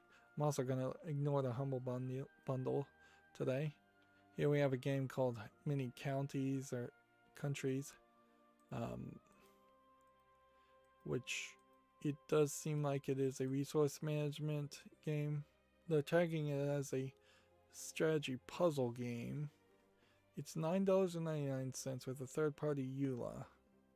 You know, it's really the price and the EULA that makes me decide I don't want this.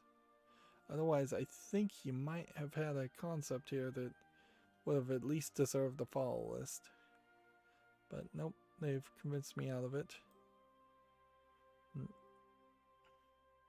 Next we have one called Deep Sea Valentine, which I guess Valentine's Day is close by, so you can definitely tell why Valve and Steam does not have a Valentine's Day sale, because it would just be like a whole bunch of sex games and very little ones that could promise any real romance.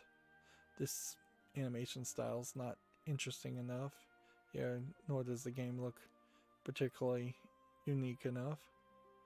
$4.99, English only, no voice acting. Let's see. TechRep has an article here. This is surprising. Casual gaming studio Zynga is going to release games for consoles and PC. That'll be interesting, but I would hate to kind of see if Zynga started trying to get a whole bunch of microtransactions, or they're going to release PC games of only a certain number of games and not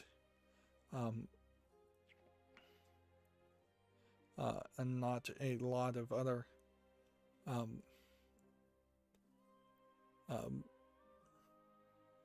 and not other games that might be more interesting from Zynga, although I'm not sure if Zynga really even has that many interesting games. So here's one of the G4 new hosts that was announced. It's Olivia May. There was an Olivier Munn originally, and so she's tagged as a weeb and she's like into anime is what they said, and she's now a G4 host, although she seems like she might very well just be acting as like a esports commentator more than anything else. This is the other host. So like so far some of the celebrities that Adam Sessler has hung out with, they definitely don't feel like they are actually coming to G4, which makes a lot of sense. This is the other girl esports host with her, but she's got the whole SJW pronouns and trans rights and Black Lives Matter, which, yep, you can get away with that. So apparently right now she has kind of blonde hair, whereas it was bright pink hair before. And yeah, okay. We will see what G4 really is, and that's the real question, is what is this new G4 going to be? What content is it really going to create? If there's two esports commentators, how much of G4 really is going to be around esports, and how much of it is really going to be around either X-Play type content or Attack of the Show type content or new type of content from new kinds of shows. That's the big question mark. Like, you can call something G4, but G4 was barely anything in the first place. Here we have a game on Steam called Deathbox, which seems to be like a mouse-driven bullet time hack and slash game. Visually, it's just not polished enough. $2.99 English full audio. Let's see, we're gonna have to start going through some of these games just to get back to where we are. Here we have a game called The Seasons Collection Spring, which probably an asset flip first-person shooter by the looks of it, with a terrible name. $9.99 third-party EULA. Nope to that.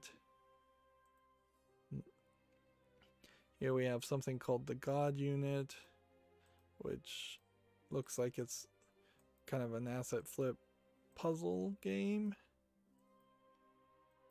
You know what it looks like? It looks like somebody has beat for beat stolen content and puzzles from some of the other puzzle games out there. Particularly the one I'm thinking about is the Turing test. Like, one of these scenes in particular looked like something directly from the Turing test. Whereas other parts of this certainly could have been taken from other 3D puzzle games. Regardless of whether any content is stolen or not, just to get away from that for a second, this is $9.99. It's English, Russian, Ukrainian, and it looks like garbage, so once again, not making it to the follow list. See if I can just find some straight up garbage games to dismiss quickly. Here we have one called Gorilla Tag, which looks like it might be a VR game. Gorilla is running around, terrible animation. I assume playing tag. Early access, free to play, online play PvP. No to that.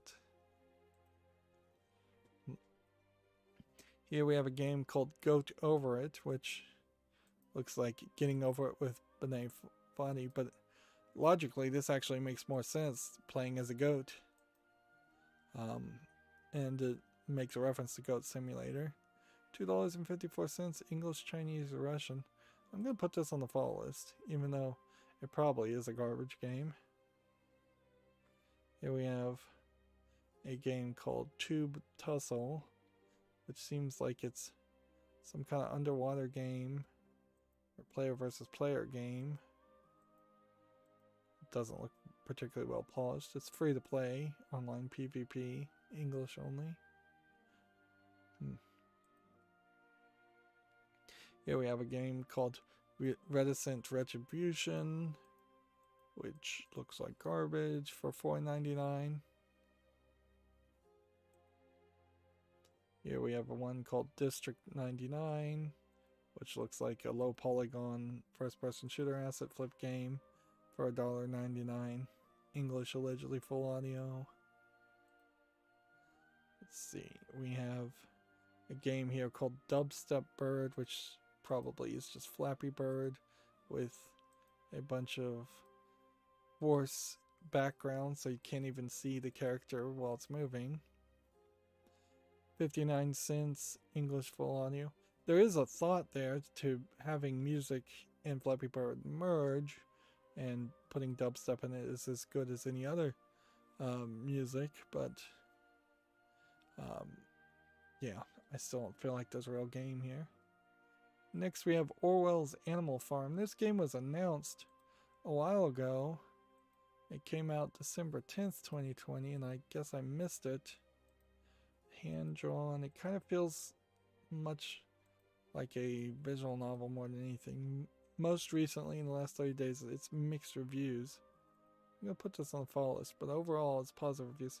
I would definitely want to see some more reviews, though.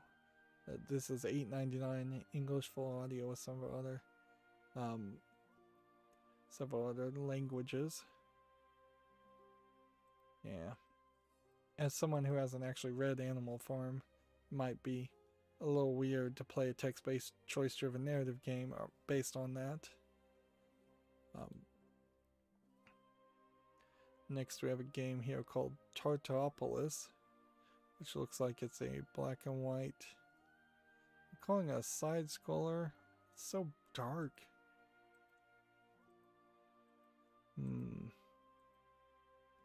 I can't really tell if there's an actual game here. They're calling it a side-scroller Metroidvania for $12.74. It's English only. I'm going to put it on the follow list, but I suspect reviews are going to quickly reveal that it's just way too dark. Here we have Sudoku RPG, which doesn't really look like Sudoku that much. Well, that does. So do you just use RPG Maker type elements to walk around, and then you get to a specific spot and you have to do a Sudoku? I don't know if there's a game concept there that makes sense. That seems silly. But it also seems kind of innovative. $2.69 English, Korean, and Japanese. I'm gonna put this on the follow list just to see what people think of it. Like, there might be something to that, but if you have to solve like a full Sudoku, that would be pretty crazy. But it does maybe only give you a few empty holes, so it would be quicker. I wouldn't be surprised if there are certain Sudoku puzzles they give you that are just one or two empty places to fill in as tutorial puzzles. Here we have Little Nightmares 2. This is an actual game that we've heard about, so it's $29.99, or the deluxe edition for $39.99, which seems really expensive for what I think this game is. I'll put it on the follow list, but there is certainly a question as far as just Little Nightmares 1. Like right now, this is overwhelmingly positive and it's 8% off, but if you want the complete edition, which includes several bits of DLC, you're still paying $30 for it, and that is certainly asking a lot. Next we have a game on Steam here called Endless Corona, and I would think that Steam would not allow you to name your Infinite Runner game that's a low effort game with Corona in the name. $5.99 English, Spain Spanish, and Simplified Chinese, which is an odd combination of languages too. Next we have Balance Ball, which really, this is just a selection of garbage games to remind everybody that every couple days there's a whole new handful of garbage games. Early access, 89 cents English, Russian. I'm almost to the point where I've closed enough tabs to confirm that there aren't any more new tabs to talk about. Here we have Grasscutters Academy as an idle game, and that looks like garbage. It's English only. It's free to play, but then there's a whole bunch of DLC for $6.57. So no to that. Yeah, and I think, yeah, we have now had confirmation. So there's about 5 tabs of new games that I could either power through, but I'm 3 hours and 30 minutes into this, so I'm not going to. I'll just leave those for Monday. And then there's probably about 15 tabs of old games for me to check, and I'll probably do that over the weekend without any real confirmation. And unless I have to reload the tab, there's no new game bundle at Humble Bundle. The new layout has made that way easier to figure out. And then that can bring me to Twitter.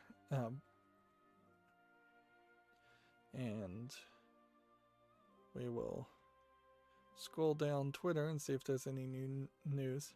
It's been a long stream for a day where I specifically said I wanted it to be a short stream, but frankly, I say that almost every stream. And we started fairly late, so it's now fairly late into the evening. We did make a decent amount of success as far as getting victories on Shadowverse. And honestly, I don't know if that much has really been tweeted out. I think it is also at this point worthwhile saying that the only reason why I can still manage to use Twitter is because I've done a very good job of curating who I follow, and there's a very limited number of people I follow. So I am hearing a lot of, well, mostly SJW liberal celebrities talk about how terrible Twitter is these days, but they are also kind of the people that in part make Twitter terrible for people. So I'm just not feeling that same emotion at the same point. I feel like Twitter actually works very, very well. It works way better than Facebook does or Reddit does. I'm a little even trepidatious about G4 having a Reddit subreddit instead of just having their own forum. And if I was going to start some kind of celebrity forum, I would definitely try to use something that I owned. If that means Discord to start off with, that's fine. That's still way better than Reddit. But ideally, I would want to have my own forum on my own website and have to deal with the spam filtering and all of that myself. I know, but I don't want any controversy around a bigger site like Reddit to come back on me, particularly when you've seen there have been multiple companies that have tried to start like free speech forums, and then they immediately get attacked by the likes of CNN and other mainstream news sites. Gab most recently is now being attacked, and everything they don't like is immediately labeled as being hate-filled, as if the whole internet isn't filled with idiots that are posting hate-filled messages. Speaking in the opposite, though, OpenCritic has an article I see here. State of Decay 2 is getting an in-game Black Lives Matter shirt, which I don't know. If money is not being donated to some kind of charity for buying that, then that seems very virtue signally. And even at that, it seems very virtue signally to wear a in-game shirt that supports a political movement. That seems dangerous, to say the least, and inflammatory.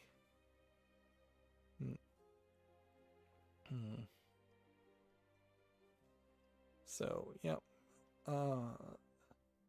Gamma Sutra has an article here. The Trials of Mana remake has topped 1 million digital sales and shipments. It would have been a lot higher had they not done such a bad job of making that remake and how terrible it ran on PC.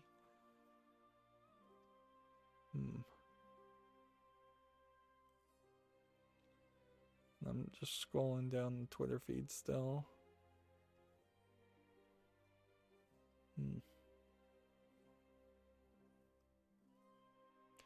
I stopped scrolling for a while there as I was talking. I think I've seen everything though. Either that or my Twitter feed just didn't refresh. Yeah. So yeah, I'm gonna call that as seen. And in this stream, as always, I ask you to like, share, subscribe, comment, and watch every second of my videos.